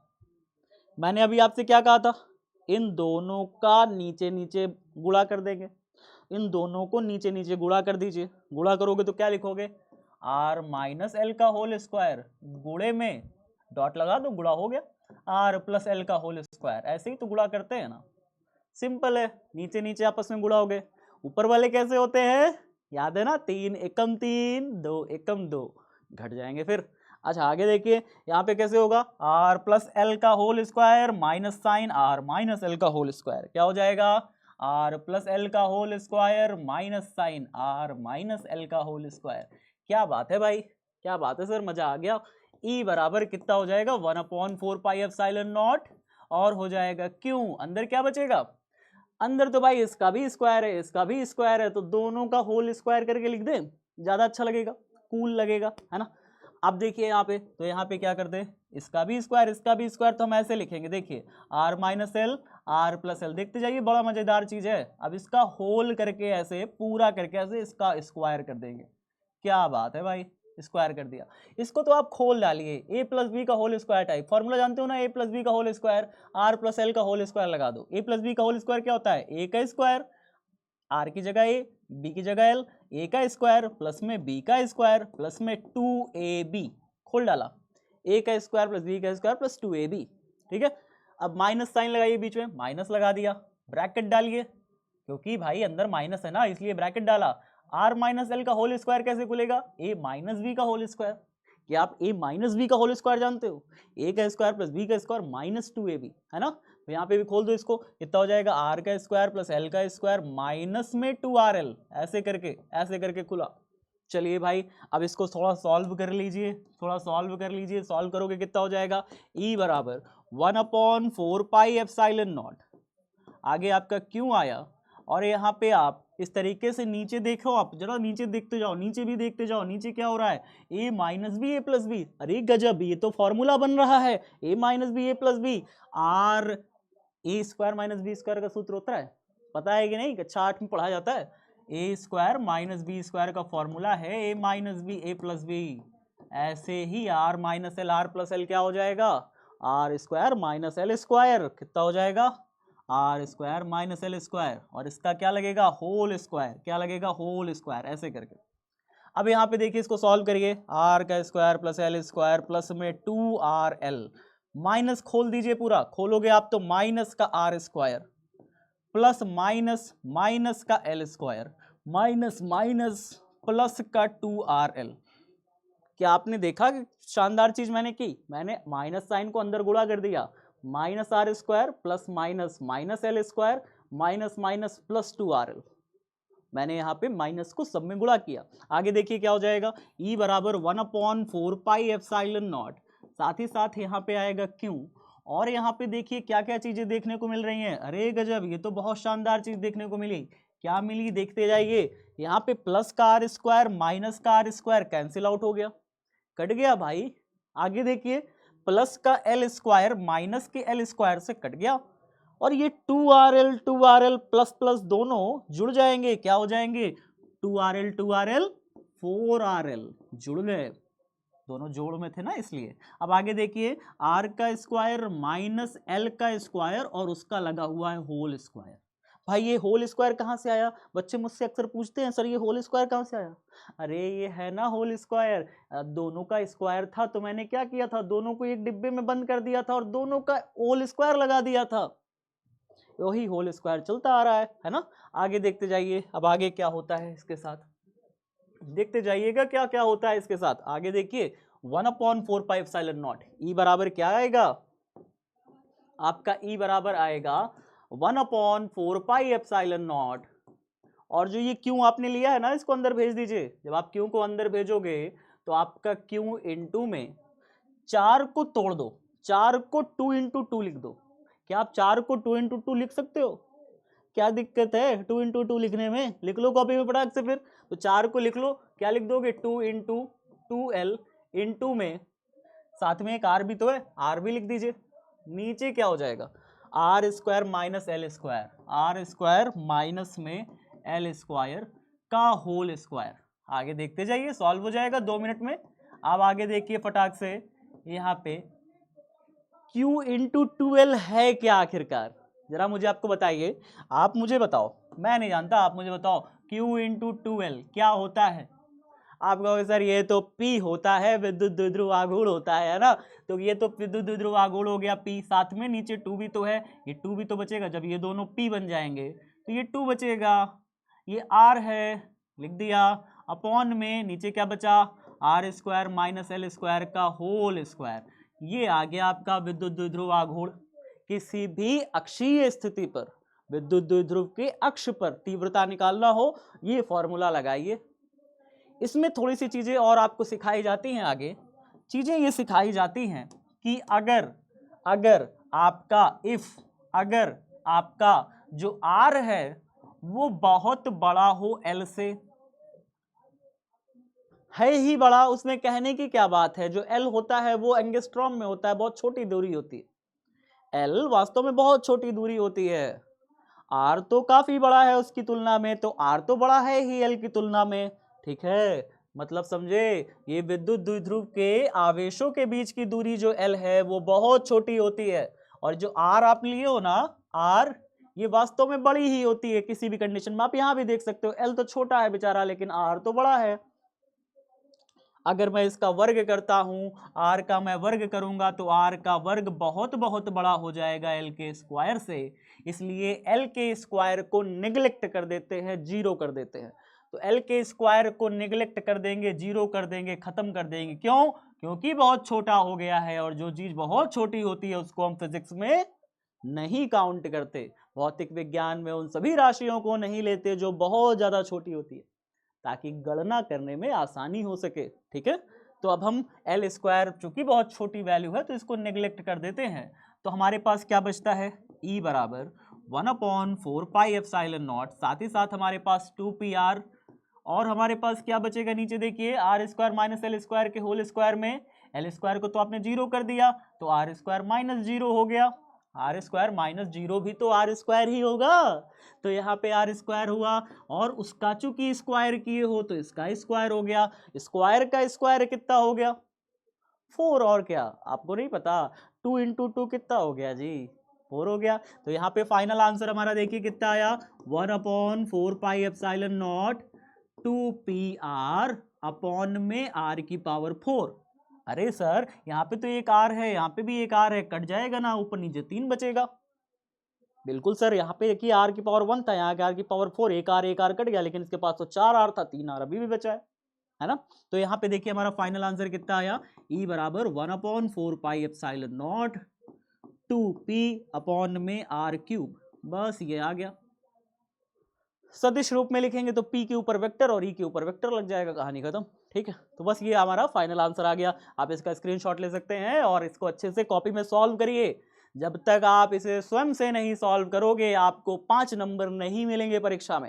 ये 5 नंबर का क्वेश्चन था, 2015 में आया हुआ था। इसको अपने से करने की प्रैक्टिस करिए, आप केवल ये आसान है, बहुत ज्यादा आसान हो जाएगा। ठीक है, चलिए आगे बात करता हूं मैं विद्युत बल रेखाओं की। बल रेखाएं क्या होती हैं, इसे विद्युत क्षेत्र रेखाएं भी कहते हैं और बल रेखाएं भी कहते हैं।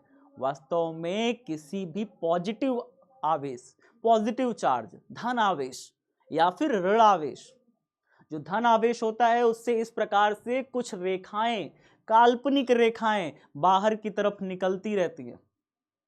सर कैसे पता काल्पनिक रेखाएं बाहर की तरफ निकलती हैं, मैं बताता हूं। देखिए अगर आप कोई भी टेस्ट चार्ज लोगे ना, परीक्षण आवेश लोगे, इसके पास ले जाकर के रखोगे तो ये परीक्षण आवेश को इस तरफ बाहर की तरफ ऐसे ढकेलता है। बात समझ में आई। तो कोई भी परीक्षण आवेश को किसी भी आवेश के पास ला जाकर के, मान लो ये कैपिटल क्यू आवेश है और कोई भी एक टेस्ट चार्ज, कोई परीक्षण आवेश को आपने यहाँ पे ला के रखा। परीक्षण आवेश एक ऐसा सूक्ष्म आवेश होता है जो किसी भी अन्य आवेश के विद्युत क्षेत्र को प्रभावित नहीं करता, उसका खुद का भी विद्युत क्षेत्र नहीं होता है, वो किसी आवेश पर बल नहीं लगाता है।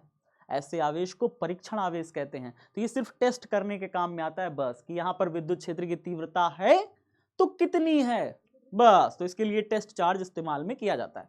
तो मैं यहाँ पे एक टेस्ट चार्ज जब ला करके रखता हूँ, परीक्षण आवेश ला के रखता हूँ, तो ये कैपिटल क्यू इस पर बाहर की तरफ बल लगाता है, इस दिशा में बल लगाता है। तो हम मान लेते हैं कि जिस दिशा में बल लग रहा है वास्तव में वही उसकी विद्युत क्षेत्र की तीव्रता की रेखा या विद्युत बल रेखा है। जिस दिशा में ये जाएगा परीक्षण आवेश, इसी दिशा को हम क्या कहते हैं, इसको ही, यहाँ पे परीक्षण आवेश को रखोगे तो बाहर की तरफ बल लगाएगा, यहाँ पे परीक्षण आवेश रखते हो तो बाहर की तरफ बल लगाता है। मतलब कोई भी आवेश, वास्तव में ये मान लिया गया कि जो धनात्मक आवेश होते हैं उस पर से बल रेखाएं निकलती हैं, काल्पनिक रेखाएं निकलती हैं, और ये आवेश उसको उस रेखा की दिशा में ही ढकेलता है। माने ये आवेश इस परीक्षण आवेश को किस दिशा में ढकेलेगा, उसी विद्युत बल रेखा की दिशा में ढकेलेगा।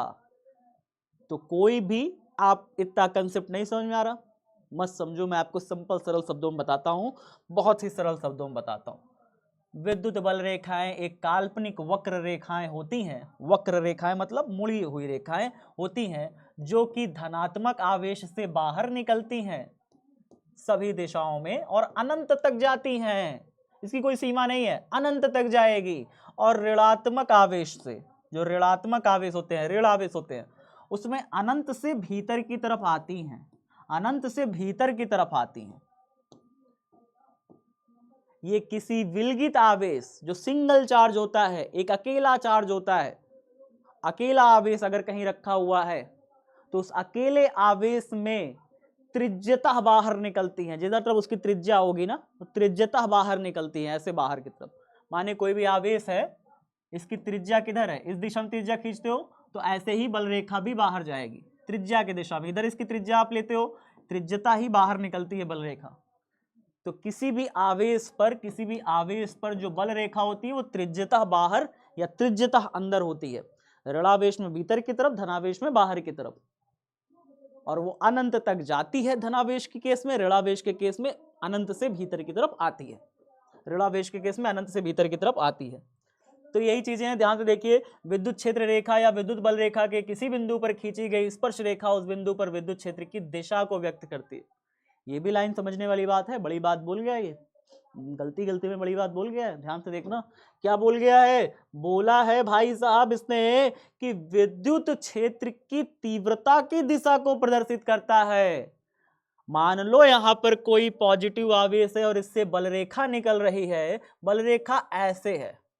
आप कहोगे सर तीव्रता बल रेखा के, तो आपने कहा सीधी निकलती है, मोड़ कैसे दिया आपने? अरे मुड़ जाती है, मैं आपको बताता हूं कैसे। देखिए ध्यान से देखिएगा, आप समझ जाओगे। मान लो यहाँ पे प्लस क्यू आवेश है, यहाँ पे प्लस क्यू आवेश रखा हुआ है। अगर इसमें से प्लस क्यू आवेश सिर्फ अकेला रखा हुआ है ना, तो इससे बल रेखा ऐसे बिल्कुल त्रिज्यता सीधी निकलेगी। अकेला रखा है तो ऐसे सीधी निकलेगी, ऐसे सीधी निकलेगी। लेकिन अगर इसके पास में मैं कोई एक पॉजिटिव चार्ज लाके और रख दूं, तो बल रेखा भाई इससे भी निकलना चालू हो जाएगी, इससे भी तो निकलेगी इस तरीके से। लेकिन दो बल रेखाएं कभी काटती नहीं है आपस में। जैसे अभी देखो मैंने यहाँ पे कटान कर दिया ना, इस तरीके से काट नहीं सकती। जब काट नहीं सकती तो क्या होगा? फिर ये मुड़ जाएंगी, वहीं से ये मुड़ जाएंगी। क्या हो जाएगा यहीं से? ध्यान से देखिएगा, ये यहीं से ऐसे मुड़ जाएंगी, तो ये ऐसे हो जाएगी, ये ऐसे हो जाएगी। इधर से निकलने वाली बल रेखा ऐसे चली जाएगी, इधर से निकलने वाली बल रेखा ऐसे। ऊपर से निकलने वाली बल रेखा कैसे चली जाएगी? दो बल रेखाएं कभी एक दूसरे को नहीं काटती, तो ये ऐसे हो जाएगी, ऐसे हो जाएगी। तो दो बल रेखाएं कभी भी एक दूसरे को काट नहीं सकती।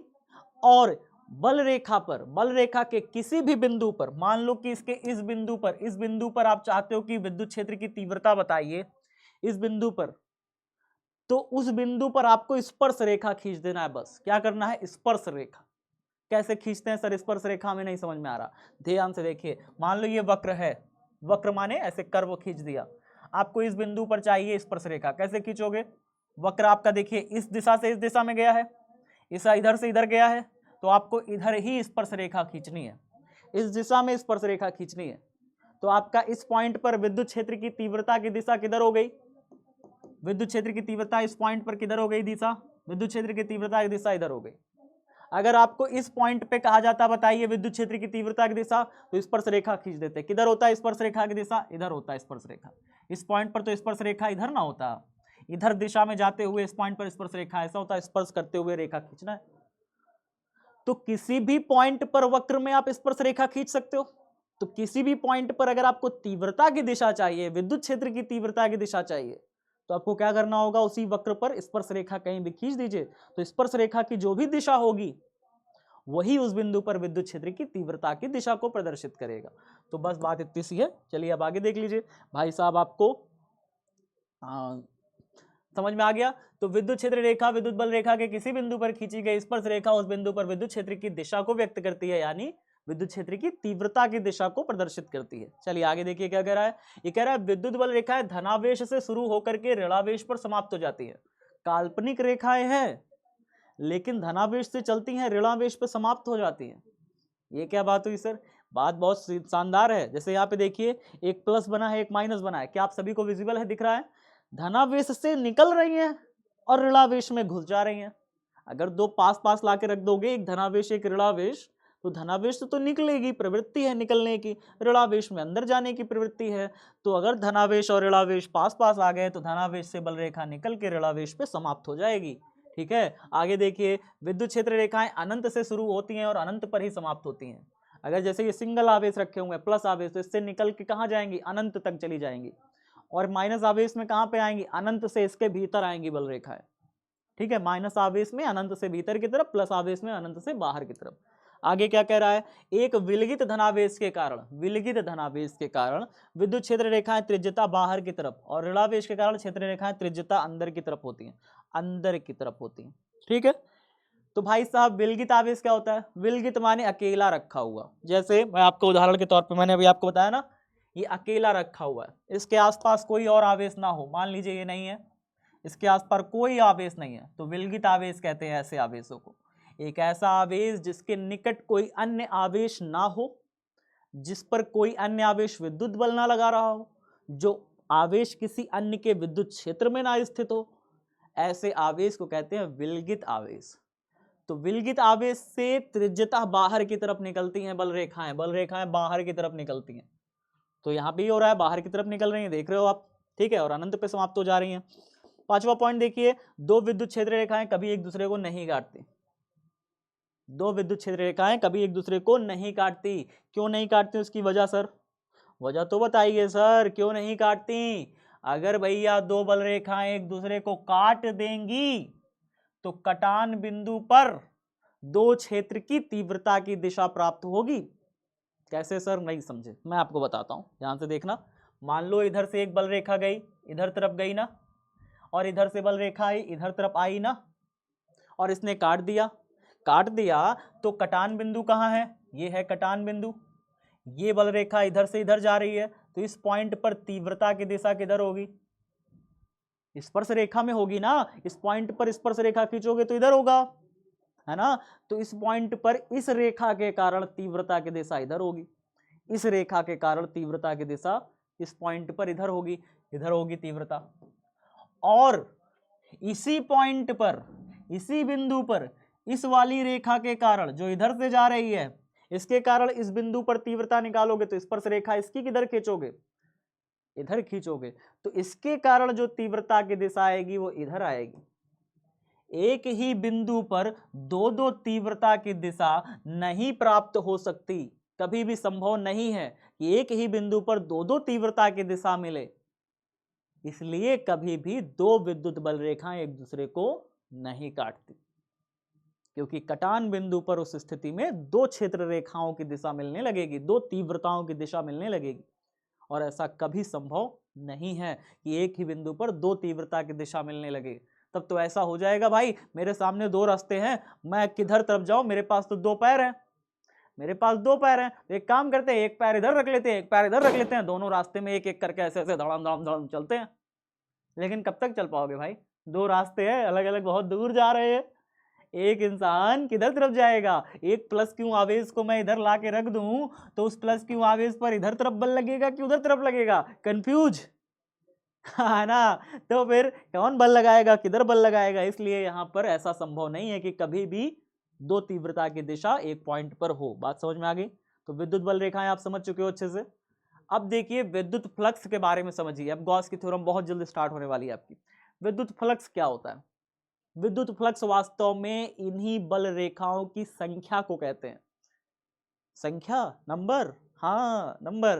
देखिए क्या है, मैं समझाता हूं आपका। इसमें क्या कहा जा रहा है, मान लीजिए कि एक ऐसा पृष्ठ है, मान लिया पृष्ठ माने क्या? क्षेत्रफल, क्षेत्र।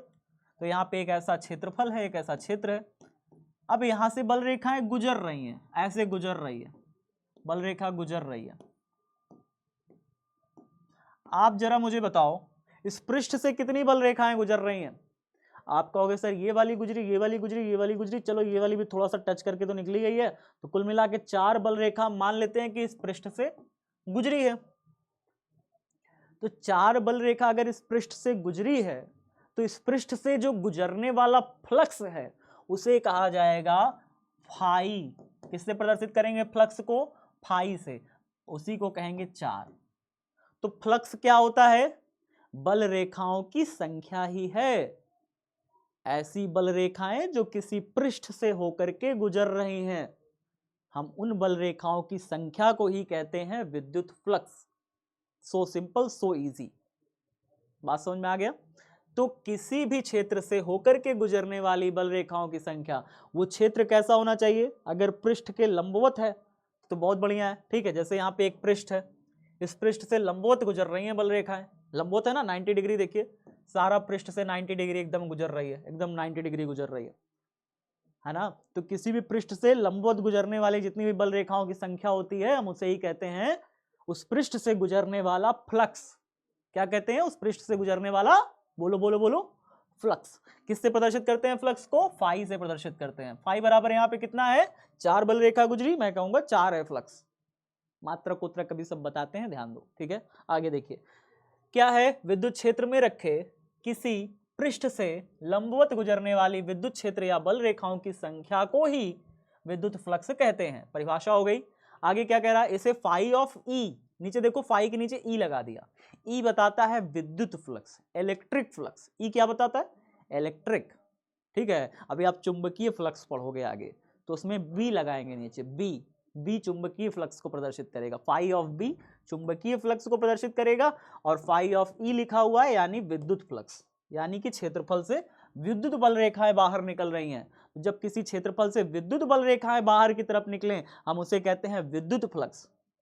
उसे फाई के नीचे छोटा सा ई ऐसे लगा देते हैं बस। ठीक है, तो देखिए यहाँ पे आप चित्र के माध्यम से समझ सकते हैं कि बल रेखाएं ऐसी थी, एक क्षेत्रफल मैंने ऐसा रख दिया। अब यहाँ पर क्षेत्रफल देखिए कैसा है, ये सीधा तो नहीं है, ये तो तिरछा रखा हुआ है सर। सीधा रखा होता तो फिर तो ऐसे होता। यहाँ पे तो पूछ रहा है लंबवत गुजरने वाली बल रेखाएं, लेकिन लंबवत तो है नहीं। यहाँ पर जो क्षेत्रफल है उसकी दिशा देखिए किधर है, एक ही डायरेक्शन ऊपर है। आप कहोगे सर क्षेत्रफल की दिशा भी होती है? हाँ साथियों, इसी को कहते हैं क्षेत्रफल सदिश। क्या कहते हैं, क्षेत्रफल सदिश, एरिया वेक्टर कहते हैं। एरिया वेक्टर कहते हैं, क्या कहते हैं, एरिया वेक्टर। क्या होता है एरिया वेक्टर? एरिया वेक्टर वास्तव में किसी भी क्षेत्रफल से क्षेत्रफल पर लंब दिशा होती है। मान लीजिए ये क्षेत्रफल है, इस क्षेत्रफल पर जो लंबवत दिशा होगी उसी को कहेंगे इस क्षेत्रफल का सदिश, क्षेत्रफल की दिशा। तो किसी भी क्षेत्रफल की जो दिशा होगी उसे ही हम कहते हैं क्षेत्रफल का सदिश। तो जैसे ये क्षेत्रफल हो गया, इसकी दिशा किधर होगी? अगर देखो, अगर ये सीधा है तो इसकी दिशा बाहर की तरफ, अगर ये ऐसे हो गया तो दिशा ऐसे हो जाएगी, ऐसे है, ऐसे ऐसे है, दिशा ऐसे। जिधर तरफ ये होगा उधर तरफ इसकी दिशा हो जाएगी। बस क्षेत्रफल पर क्या होना चाहिए, लंब होना चाहिए। इधर है तो ऐसे, इधर है तो ऐसे, इधर है तो ऐसे। क्षेत्रफल जिधर भी होगा उसकी दिशा ऐसे ही घूमती रहेगी। क्लियर है? तो क्षेत्रफल मेरा ऐसे है, इस पर लंब इधर की तरफ है, तो क्षेत्रफल सदिश की दिशा उधर है। अच्छा, अब अगर आपसे मैं पूछूं लंबवत होने के लिए इसका कौन सा घटक लोगे, बता पाओगे? इसका लंबवत इस दिशा में विद्युत क्षेत्र की तीव्रता के दिशा में इसका घटक कौन सा होगा? अगर ए इधर की तरफ है तो इधर तरफ कौन सा घटक होगा? ए का, अगर ये थीटा कोण बना रहा है, विद्युत क्षेत्र की तीव्रता देख रहे हो ऐसे है और ये थीटा कोण पर ऐसे झुके हुए हैं, तो इसका इस दिशा में, लंबवत दिशा में जो इसका घटक होगा वो होगा ए कॉस थीटा। क्या होगा? ए कॉस थीटा, क्योंकि थीटा कोण बना रहा है ना क्षैतिज से, तो इधर दिशा में क्या हो जाएगा इसका घटक? ए कॉस थीटा। और इस दिशा में इसका घटक ए का क्या होगा? ए साइन थीटा होगा भाई। वैसे इस दिशा में नहीं टूटेगा आपका, ये टूटेगा लगभग, अगर ये ऐसे है तो अगर एक इस दिशा में है तो एक इस दिशा में टूटा है तो एक उस दिशा में टूटेगा। ठीक है, तो इस दिशा में जो इसका घटक टूटा ए का, वो बन जाएगा ए कॉस थीटा, इस दिशा में ए साइन थीटा। आपको कौन सा चाहिए, ए कॉस थीटा वाला चाहिए कि ए साइन थीटा वाला चाहिए? मुझे चाहिए ए कॉस थीटा वाला घटक। क्यों चाहिए? क्योंकि मैं जानना चाहता हूं विद्युत क्षेत्र की दिशा जिधर है, जिधर तरफ विद्युत बल रेखाओं की दिशा है उधर तरफ ऐसे ये लंब होना चाहिए था, लेकिन है नहीं। तो जब ऐसे नहीं होगा, किसी एंगल पर ऐसे झुका होगा, तो हम उसका उस दिशा में कोण लेंगे, यानी उस दिशा में इसका घटक लेंगे। तो ए का लंब दिशा में घटक कितना हो जाएगा बताइए जरा से? इस दिशा में घटक क्या हो जाएगा? क्षेत्र के लंबवत घटक क्या हो जाएगा? ए कॉस थीटा। तो हमारा जो फ्लक्स होगा, फ्लक्स यानी इस क्षेत्रफल से होकर के गुजरने वाली बल रेखाओं की जो संख्या होगी फाई, उसको हम लिखते हैं ई इंटू में ए। बल रेखाओं की मतलब कि जो क्षेत्र की तीव्रता होगी उसको हम क्षेत्रफल से गुणा कर देते हैं और कुछ नहीं करते। क्षेत्र की तीव्रता यानी देखिए दिशा किधर की तरफ है, ये आपकी जो लाइन है ये एक समान विद्युत क्षेत्र की तीव्रता को प्रदर्शित कर रही है, और ये लाइन वास्तव में विद्युत बल रेखाएं हैं। क्या है? विद्युत बल रेखाएं। अब ये विद्युत बल रेखाएं किसी क्षेत्रफल से होकर के गुजर रही हैं। बात समझ में आ रहा है? तो जब अगर विद्युत बल रेखाएं किसी क्षेत्रफल से होकर के गुजर रही हैं, ये क्षेत्रफल बेचारा तिरछा है, तो इसका लंब दिशा में घटक निकालेंगे। विद्युत बल रेखाओं की दिशा में अगर हम इसका घटक निकालेंगे तो कौन सा आएगा? ए कॉस थीटा आएगा। तो यहाँ पे हम ए ना लिख करके क्या लिखेंगे? ए कॉस थीटा लिखेंगे। तो फाई बराबर कितना हो जाएगा? ई इंटू ए कॉस थीटा। सबको बात समझ में आ गई? क्यों ऐसा किया हमने? क्योंकि यहाँ पे देखिए एक सेंटेंस इसने एक वर्ड बोला था, बस इसके लिए किया, लंबवत गुजरने वाली, किसी पृष्ठ से लंबवत। पृष्ठ अगर ऐसे होता तो कभी लंबवत गुजरती नहीं, ऐसे होता तभी ना लंबवत गुजरती। और ऐसे करने के लिए मैंने क्या किया, इसका जो क्षेत्रफल सदिश का इस दिशा में जो घटक था बस उसको उठा लिया, लंबवत वाले गुजार दिए, बाकी सब जाओ जहां जाना है। तो लंबवत क्षेत्रफल का घटक कितना हो जाएगा, a cos थीटा हो जाएगा। बाकी आप चाहे sin थीटा रखो चाहे जो रखो, ठीक है। तो a into A cos theta के लिए हमने यहाँ पे क्योंकि लंबवत लिखा था इसलिए हमने a into A cos theta कर लिया। अच्छा अब देखिए, अगर ये छोटा सा फ्लक्स होता, मतलब अगर यहाँ पे कोई छोटा सा क्षेत्रफल ले लेते, मान लो यहाँ पे DA, छोटे सूक्ष्म क्षेत्रफल, सूक्ष्म क्षेत्रफल छोटे क्षेत्रफल को मैं यहाँ लिख दे रहा हूं, सूक्ष्म क्षेत्रफल को, छोटे क्षेत्रफल को हम क्या मानते हैं, हम मानते हैं DA। क्या मानते हैं? DA। इसी को डेल्टा ए भी लिखते हैं, DA या डेल्टा ए। तो अगर क्षेत्रफल बहुत छोटा सा है तो हम इसे DA या डेल्टा ए लेते हैं। तो इस छोटे से क्षेत्रफल से गुजरने वाला फ्लक्स अगर मैं जानना चाहता हूं कि छोटे से क्षेत्रफल से कितनी बल रेखाएं गुजर रही हैं, तो आप कहोगे सर ये एक लाइन ही गुजर रही है बस।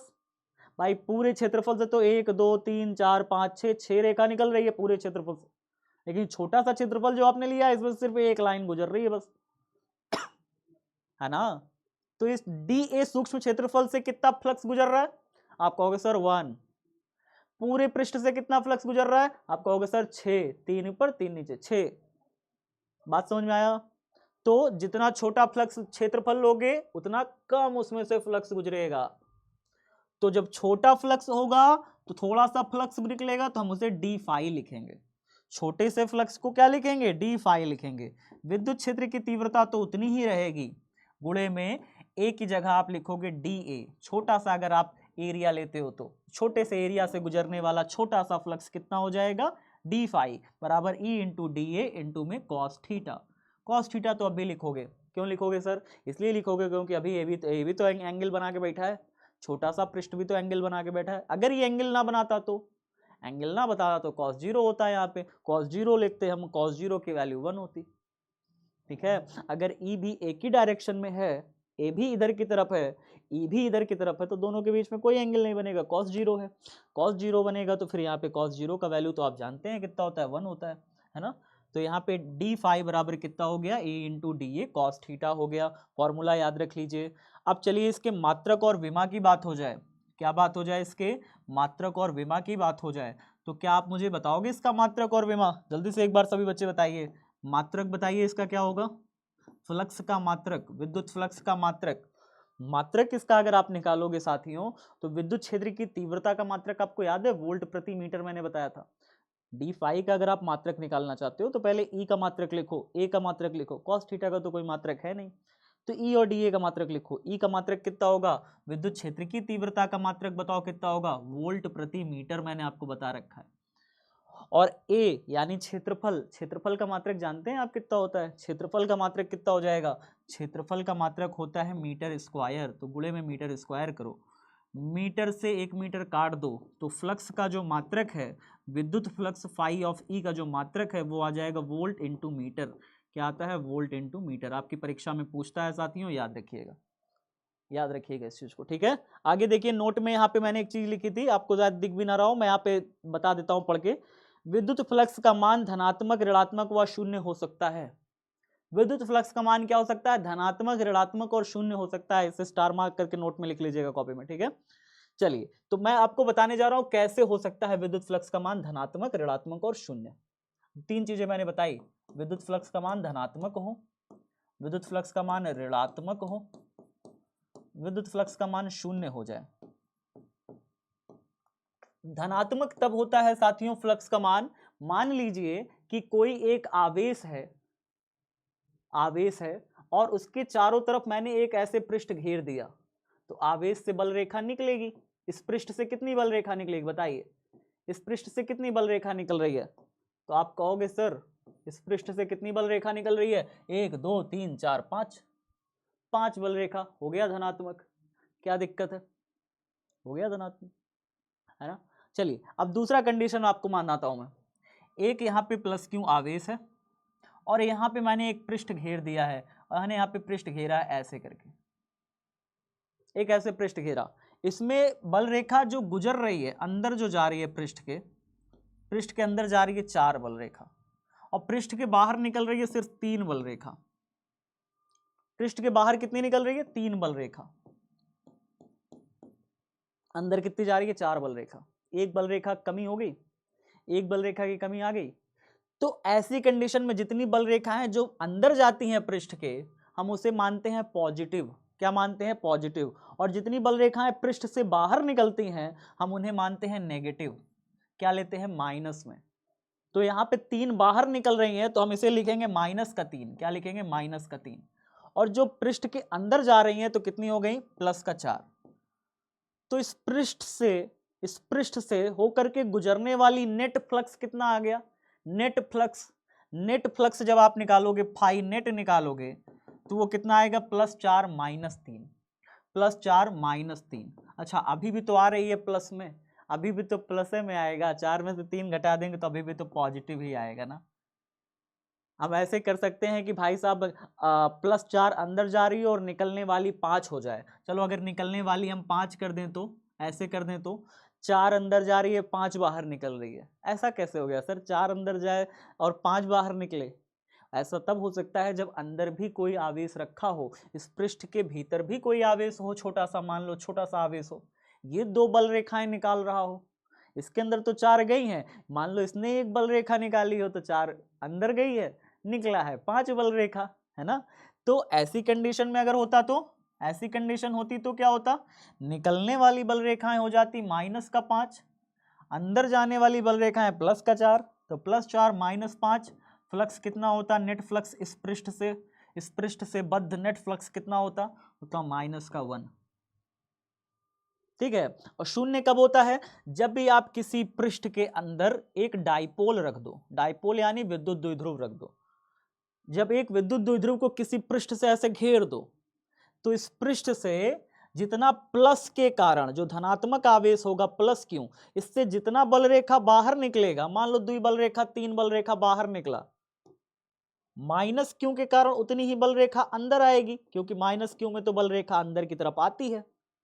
तो इस पृष्ठ से जितना बल रेखा बाहर निकलेगा +3, और जो अंदर आती हैं उनको हम क्या कहते हैं? अच्छा, अंदर आने वाली को अगर आप माइनस कर दोगे तो फिर क्या हो जाएगा? देखिए, अंदर आने वाली को अगर आप यहाँ पे क्या कर दो, बाहर निकलने वाली को अगर आप -3 कर दोगे, अंदर आने वाली को +3 कर दोगे, तो टोटल कितना हो जाएगा बताइए? आप बताओ जरा। पृष्ठ के भीतर आने वाली को अगर आप प्लस कर दो, पृष्ठ से बाहर जाने वाली को माइनस कर दो, टोटल आपका तब भी 0 हो जाएगा। आप ऐसे भी कह सकते हो कि बाहर निकलने वाली को +3 कर दें और अंदर आने वाले को -3 कर दें, क्योंकि अलग अलग चीजें हैं ना, एक अंदर आ रही है एक बाहर जा रही है, तो अंतर तो होगा, एक प्लस एक माइनस में रखेंगे, है ना। तो नेट अगर मैं कहूं इस बॉडी से, इस पृष्ठ से कितना फ्लक्स, कितनी बल रेखाएं निकली, तो आप कहोगे भैया इस पृष्ठ से टोटल 0, नेट 0। ठीक है, तो जितनी बल रेखाएं बाहर निकली उतनी अंदर। किस कंडीशन में? ये तब होता है जब हमारा क्या हो, जब हमारा डाइपोल हो, जब हमारा क्या हो, एक विद्युत द्विध्रुव को इसके भीतर रख दे, विद्युत द्विध्रुव को जब इसके भीतर रख दें किसी भी पृष्ठ के भीतर। चलिए अब देखते हैं एग्जाम में इससे कैसे क्वेश्चन आपसे पूछा था। विद्युत फ्लक्स का एसआई मात्रक क्या है 2021 में? देखा आपने, रिसेंट में क्वेश्चन पूछ रखा है, और वो क्वेश्चन क्या है? क्वेश्चन है एम्पियर मीटर, एम्पियर या वोल्ट मीटर। आपका आंसर हो जाएगा वोल्ट मीटर, अभी आपको पढ़ाया है वोल्ट मीटर। आगे देखिए अगला क्वेश्चन क्या पूछा है, कहा है विद्युत फ्लक्स को परिभाषित करें। तो परिभाषा मैंने आपको बता दी, परिभाषा बता दी, विद्युत क्षेत्र में रख के किसी पृष्ठ से लंबवत गुजरने वाली विद्युत क्षेत्र या बल रेखाओं की संख्या को विद्युत फ्लक्स कहते हैं। कितनी संख्या में बल रेखाएं निकल रही हैं इसी को फ्लक्स कहते हैं। ठीक है, तो चलिए ये परिभाषा हो गई, परिभाषा तो मैंने आपको क्लियर कर दी। इसका एसआई मात्रक मैंने आपको बता दिया, परीक्षा में इसका एसआई मात्रक बहुविकल्पी में अलग से पूछा था भाई। 1 नंबर यहाँ पे मिला, 5 नंबर यहाँ पे मिल जाए। अच्छा, ये 5 नंबर वाला क्वेश्चन लघु उत्तरीय है, तो लघु उत्तरीय 2 नंबर का आपका होता है, तो 2 नंबर और 1 नंबर, ये कितना हो गया भाई? 3 नंबर आपको मिल गए यहाँ से। और ये देखिए 2 बार रिपीटेड क्वेश्चन पूछा था, फ्लक्स का क्वेश्चन 2 बार रिपीटेड पूछा है, तो आपको इसको तैयार करके 3 नंबर आपको डन कर लेना है। ठीक है, चलिए आगे देखते हैं। एक नीट का क्वेश्चन इसी पे क्या पूछा है, ध्यान से देखिए कंसेप्ट क्या है। नीट 2023 में इसका क्वेश्चन देखिए क्या पूछा हुआ था। पूछा हुआ था e vector dot d x vector is equal to 0 over a surface. किसी पृष्ठ से होकर के अगर e vector dot d x vector 0 है, अभी तो आपको ये चीज बताया, अभी तो मैंने आपको बताया ना, ई vector dot d a vector जो होता है ये फ्लक्स के बराबर होता है, डी फाई के बराबर होगा। बताया नहीं बताया? ध्यान से सुन लीजिए फिर, देखिए क्या होता है। जो मैंने अभी आपको बताया ना कि डी फाई बराबर कितना होगा, E D A cos theta, ये तो बताया ना अभी, E D A cos theta. अगर आप इसे अदिश गुणनफल के रूप में लिखोगे, अगर आप इसे स्केलर प्रोडक्ट के रूप में लिखना चाहते हो तो फिर आप इसे क्या लिखोगे, डी फाई बराबर ई vector dot d a vector, ये लिखोगे ऐसे करके, अदिश गुणन के रूप में ऐसे लिखोगे। समझ में आई बात? आप इस बात से ऐसे अंदाजा तो लगा ही लिए होगे कि भाई साहब चूंकि यहाँ पे अदिश गुणन आया है तो इसका मतलब जो फ्लक्स है वो कैसी राशि है, फ्लक्स कैसी राशि होती है, एक अदिश राशि है। तो अगर आपसे एग्जाम में पूछे फ्लक्स कैसी राशि है, आपका जवाब होना चाहिए एक अदिश राशि है। फ्लक्स एक अदिश राशि है, ये vector dot d a vector flux होता है। चलिए d phi is equal to e vector dot d a vector, आप एकदम स्पष्ट समझ चुके हो। आपसे कह रहा है कि ये जो है जीरो के बराबर है, ये क्या है हमारा, जीरो के बराबर है। इसका मतलब क्या हुआ कि किसी भी पृष्ठ से होकर के गुजरने वाला जो नेट फ्लक्स है, यहाँ पे देखिए समेशन लगा दिया है, इसे कहते हैं कि नेट फ्लक्स। क्या कहते हैं, किसी बंद पृष्ठ से होकर के गुजरने वाला कुल flux. A net charge enclosed by a sphere, ठीक है, a net flux enclosed by a sphere, ठीक है। तो net flux enclosed by a sphere कितना है हमारा, जीरो है, ठीक है। आगे क्या कह रहा है, इसका क्या मतलब हुआ, बल रेखा सारी जीरो आ रही है, मतलब फ्लक्स जीरो आ रहा है। तो फ्लक्स जीरो आ सकता है तो हमने आपको कंडीशन बताई थी ना, फ्लक्स जीरो आने की कंडीशन क्या थी बताइए, यहाँ पे बताइए जल्दी से। फ्लक्स जीरो आने की कंडीशन क्या बताई थी, हमने कहा था जितना पॉजिटिव बल से बल रेखा बाहर निकल रही है उतनी ही बल रेखा अंदर आ रही होगी। किसी पृष्ठ से शून्य फ्लक्स होने का तात्पर्य यह है जितनी बल रेखा बाहर निकल रही होगी उतनी ही भीतर आ रही होगी। सिंपल तो है कंसेप्ट, है ना। तो फिर जरा मुझे बताइए यहाँ पे कौन सा ऑप्शन सही हो जाएगा, दूसरा नंबर सही हो जाएगा। क्या कह रहा है दूसरा, the number of flux lines entering the surface must be equal to the number of lines leaving it. जितनी बल रेखाएं लीव कर रही हैं उतनी ही बल रेखाएं अंदर आ रही होंगी, तभी उस पृष्ठ से होकर के गुजरने वाला कुल फ्लक्स क्या होगा, जीरो हो जाएगा। अच्छा क्वेश्चन था, नीट में पूछा था 2023 में, इतना शानदार क्वेश्चन पूछा था। चलिए अब आपको गॉस की थ्योरम करा दें, जिसका था आपको इंतजार, वो घड़ी आ गई आ गई आ गई। एक साइंटिस्ट हुए कार्ल फ्रेडरिक गॉस नाम के, 1835 ईस्वी में उन्होंने एक शानदार नियम दिया। कब दिया था, 1835 ईस्वी में। किसने दिया था, Karl Frederick Gauss. Karl Frederick Gauss, पूरा नाम भी मैं लिख दे रहा हूं, कार्ल फ्रेडरिक। वैसे नाम आपके किसी काम का है नहीं, इसलिए मैंने आपको नाम लिखा नहीं, आपका सिर्फ प्रमेय काम की है, तो मैंने प्रमेय आपको करवाने का सोचा। तो आप जान सकते हैं, कार्ल फ्रेडरिक गॉस नाम के एक साइंटिस्ट ने इस नियम को निकाला। इसने कहा कि अगर आपका कोई पृष्ठ है, एक रैंडम सा कोई एक पृष्ठ है, एक अनाकृति का कोई भी पृष्ठ है, और इसके अंदर आपने प्लस क्यू आवेश घेर रखा है, तो इस प्लस क्यू आवेश से कितना आपका फ्लक्स गुजर रहा है, कितनी आपकी बल रेखा निकल रही है, उसे मैं जानना चाहता हूं। मैं जानना चाहता हूं कि इस पृष्ठ से कितनी बल रेखा निकल रही है, इस प्लस क्यू आवेश जो इसके भीतर आपने घेर रखा है, इस पृष्ठ के अंदर जो आपने एक छोटा सा प्लस क्यू आवेश घेर रखा है, कितनी बल रेखा इससे निकल रही है। आप तो नहीं गिन पाओगे, क्योंकि मैंने कहा था कि प्लस क्यू आवेश से अनंत बल रेखाएं निकल रही हैं, असीमित निकल रही हैं, गिन नहीं सकते। गॉस ने कहा गिनने की जरूरत भी नहीं है, मत गिनो, मैं आपको एक छोटा सा फॉर्मूला देता हूं। क्या कहा गॉस ने, कहा कि बताए आपको इसके से होकर के, इस पृष्ठ से होकर के कितनी बल रेखा इस प्लस से निकल रही हैं। तो इसने कहा फाई बराबर, एक फॉर्मूला रखो, इस पृष्ठ के अंदर आपने कितना आवेश घेर रखा है। कहोगे सर छोटा सा क्यों घेर रखा है, छोटा सा क्यों, बटे में एप्सिलॉन नॉट से डिवाइड कर दो। आपको पता है ना एप्सिलॉन नॉट क्या है, एप्सिलॉन नॉट निर्वात की विद्युतशीलता है, epsilon not permittivity of free space है। कितना होता है, 8.85 इंटू 10⁻⁻12। याद रख लीजिए, मात्रक के साथ। मात्रक क्या हो जाएगा इसका, कमेंट बॉक्स में बताइए फट से। एप्सिलॉन नॉट का मात्रक सभी साथी कमेंट बॉक्स में बताइए, मैंने आपको पहली क्लास में बता रखा था, याद है। 4 pi epsilon naught r c बराबर तो क्या हो जाएगा, फैरेड प्रति मीटर। तो इसका एक मात्रक होता है फैरेड प्रति मीटर, एग्जाम में बहुत पूछता है, बहुत पूछता है, ठीक है, तो याद रखिएगा। चलिए, तो क्यू बराबर फाई बराबर क्यू अपॉन में एप्सिलॉन नॉट, यही बस गॉस ने बताया कि किसी भी पृष्ठ से होकर के गुजरने वाली जो बल रेखाएं होती हैं वास्तव में उस पृष्ठ से घिरे गए आवेश का 1 अपॉन एप्सिलॉन नॉट गुना होती है। इस आवेश का क्या कर दिया हमने, 1 अपॉन एप्सिलॉन नॉट गुना कर दिया। चलिए इसकी उपपत्ति कर लेते हैं, यानी इसका छोटा सा डेरिवेशन कर लेते हैं। इसकी उपपत्ति करेंगे यानी इसका डेरिवेशन करेंगे कि भाई आया कैसे। इसके लिए मैं आपको एक गोला ले लूंगा, दिखाता हूं मैं आपको एक गोला लेकर के। तो मैंने एक गोला ले लिया ऐसे, और इसके भीतर रख दिया मैंने इसका सेंटर। गोले का सेंटर यहाँ पे कहीं बना दीजिए, सही बना है, सेंटर ऐसे बना देते हैं। चलिए, तो गोले का मैंने ऐसे सेंटर ले लिया।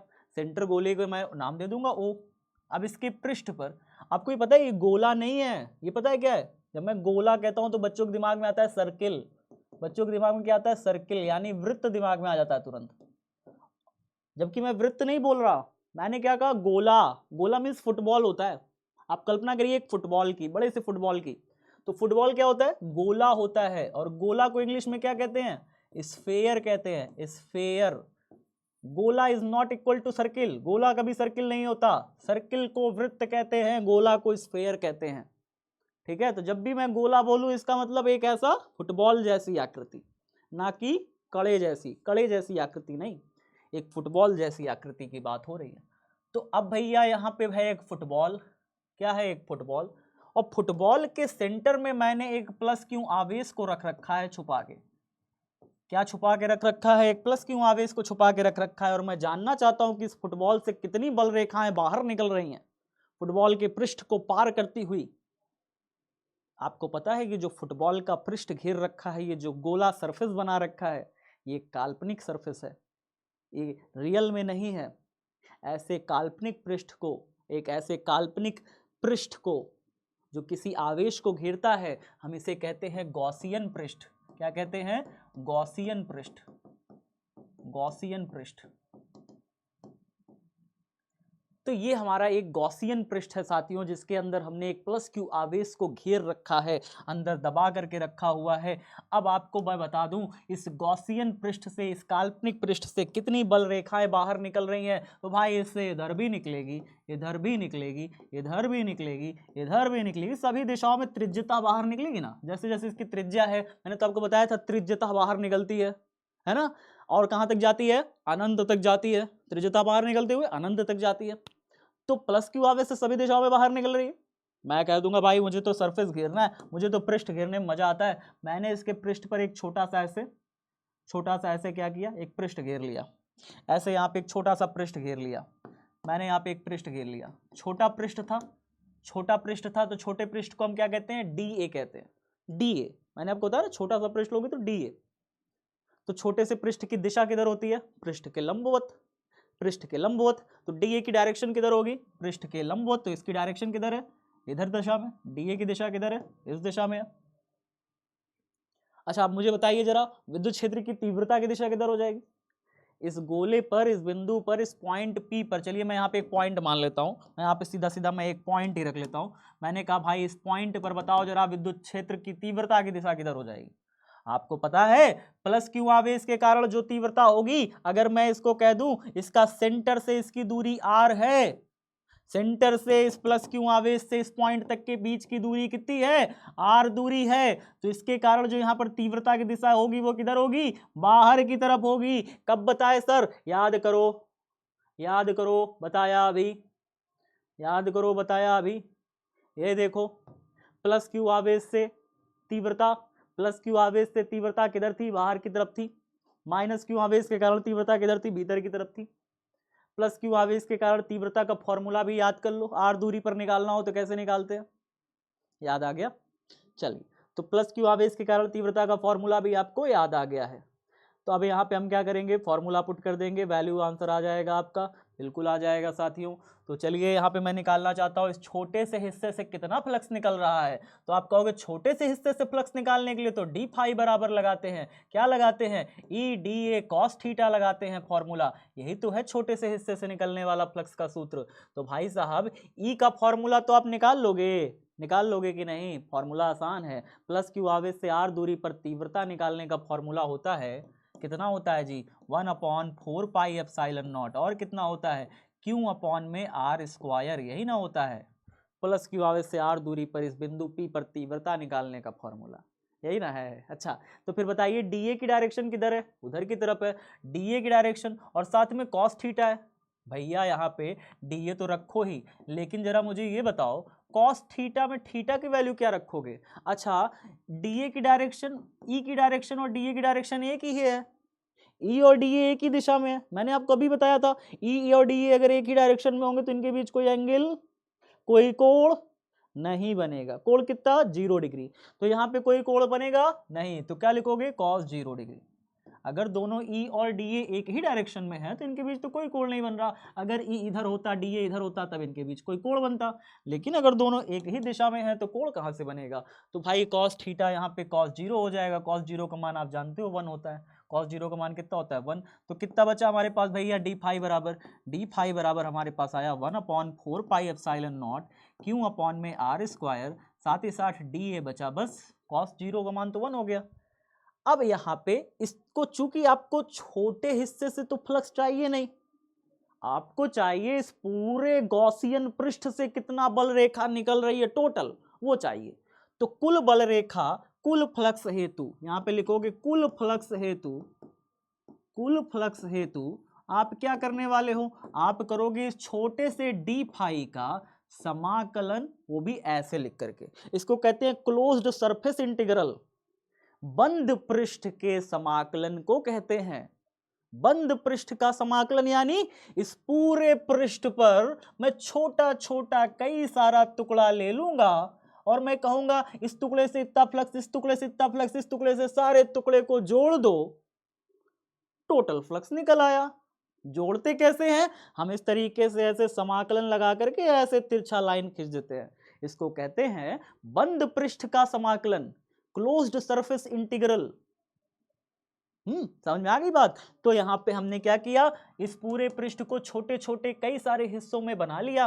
भैया एक छोटे से हिस्से से तो इतना फ्लक्स आ रहा है, एक छोटे से हिस्से से तो डी फाई इतना फ्लक्स गुजर रहा है, तो पूरे पृष्ठ को हमने क्या माना, छोटा छोटा छोटा छोटा कई सारा टुकड़ा मान लिया, सबको जोड़ दिया।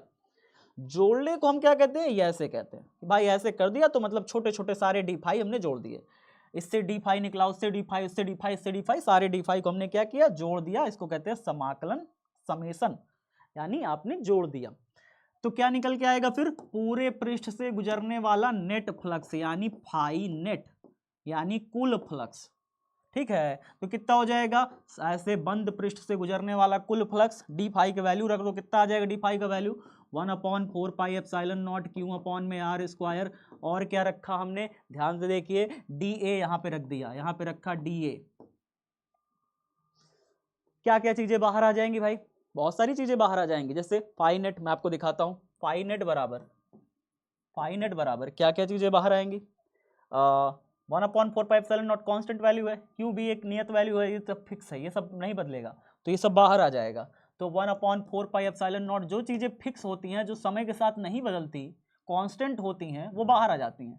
अंदर और क्या बदलेगा, नहीं बदलेगा, आर स्क्वायर भी नहीं बदलेगा। भाई यहाँ से चाहे यहाँ पे दूरी लोगे, चाहे यहाँ पे मतलब छोटा सा टुकड़ा लोगे, चाहे यहाँ टुकड़ा लोगे, चाहे यहाँ टुकड़ा लोगे, कहीं भी टुकड़ा ले लोगे उसके पृष्ठ पर, सेंटर से तो सब जगह दूरी बराबर है ना, होगा, सेंटर से सब जगह दूरी बराबर होगा, इसलिए आर भी यहाँ पे कांस्टेंट है, क्यू भी कांस्टेंट है, 1/4 पाई एप्सिलॉन नॉट सब कांस्टेंट है, सब बाहर आ जाएगा, ये भी बाहर आ जाएगा। अंदरवा कौन फंसा रह गया, ये छोटा सा जो डीए लिए थे ना, ये डीए सिर्फ अंदर फंसा रह गया बेचारा, ये अंदर फंसा रह गया। क्यों, क्योंकि भाई इसको तो तुम अपने से माने थे ना, डीए छोटा सा क्षेत्रफल, कितना बड़ा लोगे हमको क्या पता, यहाँ पे बड़ा ले लिए तो, यहाँ पे थोड़ा बड़ा ले लिए तो इसीलिए डीए हर जगह अलग अलग ले सकते हो, आप अपने से माने थे, इसलिए हमने इसको अंदर रखा बंद कि भाई अभी तुम्हारा समाकलन करेंगे।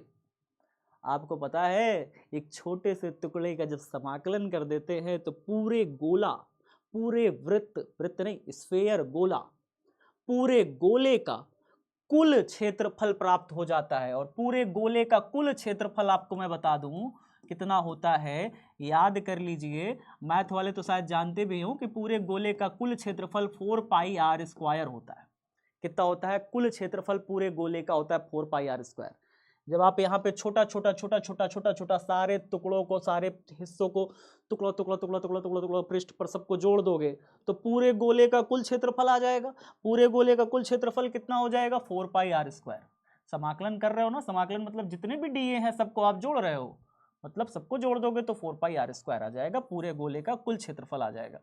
जरा आप मुझे बताइए कितना होगा? काट के देखिए, 4π से 4π निपट गया, r² से r² निपट गया, नीचवा बचा एप्सिलॉन नॉट, ऊपरवा बचा क्यू, तो फाई नेट यानी कुल फ्लक्स कितना आ गया? क्यू बटे में एप्सिलॉन नॉट। हो गया प्रूव गॉस का थ्योरम, गॉस का प्रमेय प्रूव हो गया। कुछ था थोड़ी गॉस की प्रमेय में, तो याद रखिए गॉस की प्रमेय इजी है, 5 नंबर दे करके जाएगी आपको परीक्षा में। चलिए देख लेते हैं इससे क्वेश्चन कैसे बनते हैं आपकी परीक्षा में। किसी गोलीय पृष्ठ के अंदर प्लस क्यू आवेश रख दिया जाए तो संपूर्ण पृष्ठ से निकलने वाला विद्युत फ्लक्स कितना होगा? 2019 में देखिए क्वेश्चन पूछा था। प्लस क्यू आवेश अगर किसी पृष्ठ के अंदर रख दोगे तो पृष्ठ से निकलने वाला कुल फ्लक्स कितना हो जाएगा? Q upon epsilon not, Gauss की थ्योरम। देखिए क्या कह रहा है, विद्युत फ्लक्स को परिभाषित करें, मैंने आपको अभी परिभाषित कर दिया, समझा दिया फ्लक्स। आगे क्या कह रहा है? कह रहा है गॉस की प्रमेय को लिखें और सिद्ध करें। गॉस की प्रमेय मैंने लिख भी दी और सिद्ध भी कर दी, है ना। आगे देखिए 2012, 2015, 2022 लगातार 3 सालों तक पूछता रहा। 5 नंबर में पूछता है, लॉन्ग में पूछता है, तो 5 नंबर आपके ये बन गए, 1 नंबर इधर बन गया, टोटल कितने नंबर हो गए? 6 नंबर यहाँ पे आपके बन गए, कंप्लीट हो गए, तैयार हो गए 6 नंबर आपकी परीक्षा के लिए। ले लो भाई 6 नंबर। आगे देखिए एक नीट का क्वेश्चन, भाई 12 में तो टॉप कर लोगे, आगे जाके परीक्षा दोगे नीट की, आगे जाके कंपटीशन एग्जाम दोगे। उसका देखो क्वेश्चन कैसे है, कह रहा है a sphere encloses an electric dipole with charges plus minus 3 × 10⁶ coulomb. What is the total electric flux through the sphere? एक स्फीयर से निकलने वाला, गोला से निकलने वाला, स्फीयर माने गोला, कितना फ्लक्स होगा? और total electric flux through the sphere बताया था, नहीं याद, भूल गए भाई? डाइपोल कह रहा है यार, वैसे भूल सकते हो तुम, अभी मैंने बताया था। देखो ध्यान से, कोई डाइपोल विद्युत द्विध्रुव रख दिया, एक गोले से घेर दिया, कितना फ्लक्स निकलेगा? 0, कोई फ्लक्स नहीं निकलेगा। यही तो बोल रहा है। देखिए क्वेश्चन में, क्वेश्चन देखिए नीट में कैसे पूछा था घुमा के, आपसे सोचता है घुमा देगा आपको, लेकिन आप नहीं घूमोगे। आ sphere encloses an electric dipole, एक विद्युत द्विध्रुव को घेर रखा है, इनक्लोज कर रखा है, घेर रखा है, उसका आवेश ओवेश दे दिया। कह रहा है कि what is the total electric flux through the sphere? Total electric flux बताइए, आपका आंसर क्या आएगा? आंसर आएगा बड़ा सा 0, 0 भाई 0। ठीक है, तो ये रहा। आपकी आज की क्लास कैसी लगी मुझे कमेंट बॉक्स में बताइएगा। आपके मैंने बोर्ड के लेवल के तो एकदम शानदार तरीके से कवर करा दिए, बोर्ड में तो आपको सारे नंबर दिला दिए, बोर्ड के बाद भी नीट की भी तैयारी करा दी। बिहार बोर्ड में ये मुहिम मैंने चालू करी है साथियों, इस चैनल पे चालू करी है। ये चैनल डिजर्व करता है 1 मिलियन सब्सक्राइबर का। इसे मिलियन सब्सक्राइबर करने में मेरी मदद करिए। मैं आपको प्रॉमिस करता हूं, आज वादा करता हूं, पूरे साल आपको हर एक चैप्टर से, हर एक टॉपिक से, जितने नीट के, जितने जेई के, जितने कंपटीशन के, जितने बोर्ड के क्वेश्चन बन सकते हैं सब कराऊंगा। एक एक क्वेश्चन कराऊंगा, आपको टॉप कराऊंगा, ना सिर्फ बोर्ड में बल्कि आपके आने वाले सभी एग्जामों में आपको टॉप कराने की गारंटी मेरी होगी। बस आपको एक काम करना है, मेरा छोटा सा काम है, एक छोटी सी रिक्वेस्ट बड़े भाई होने के नाते मैं कर रहा हूं। इस चैनल को शेयर करो, खूब दबा के शेयर करो। इसमें हम खून पसीना लगा रहे हैं आपके लिए, इस तरीके से कंटेंट ला रहे हैं सिर्फ आपके लिए। इसको दबा के शेयर करो प्लीज, रिक्वेस्ट है। सभी दोस्तों मित्रों को बुलाओ, एक छोटा सा काम करवाओ, सब्सक्राइब करो, सब्सक्राइब करो, सब्सक्राइब करो, सब्सक्राइब करो, लाइक करो। मिलते हैं इसी तरीके के एक शानदार कंसेप्ट के साथ, एक शानदार तरीके के साथ और एक शानदार पढ़ाई के साथ आप सभी के बीच में, आपके साथ अगली क्लास में। तब तक सब बच्चे खूब पढ़ाई करते रहिए। जय हिंद, जय भारत। हम मेहनत करेंगे, आपको भी एक छोटा सा टास्क है, उसको भी कर दीजिए, लाइक कर दीजिए, शेयर कर दीजिए, सब्सक्राइब कर दीजिए। जय हिंद, जय भारत।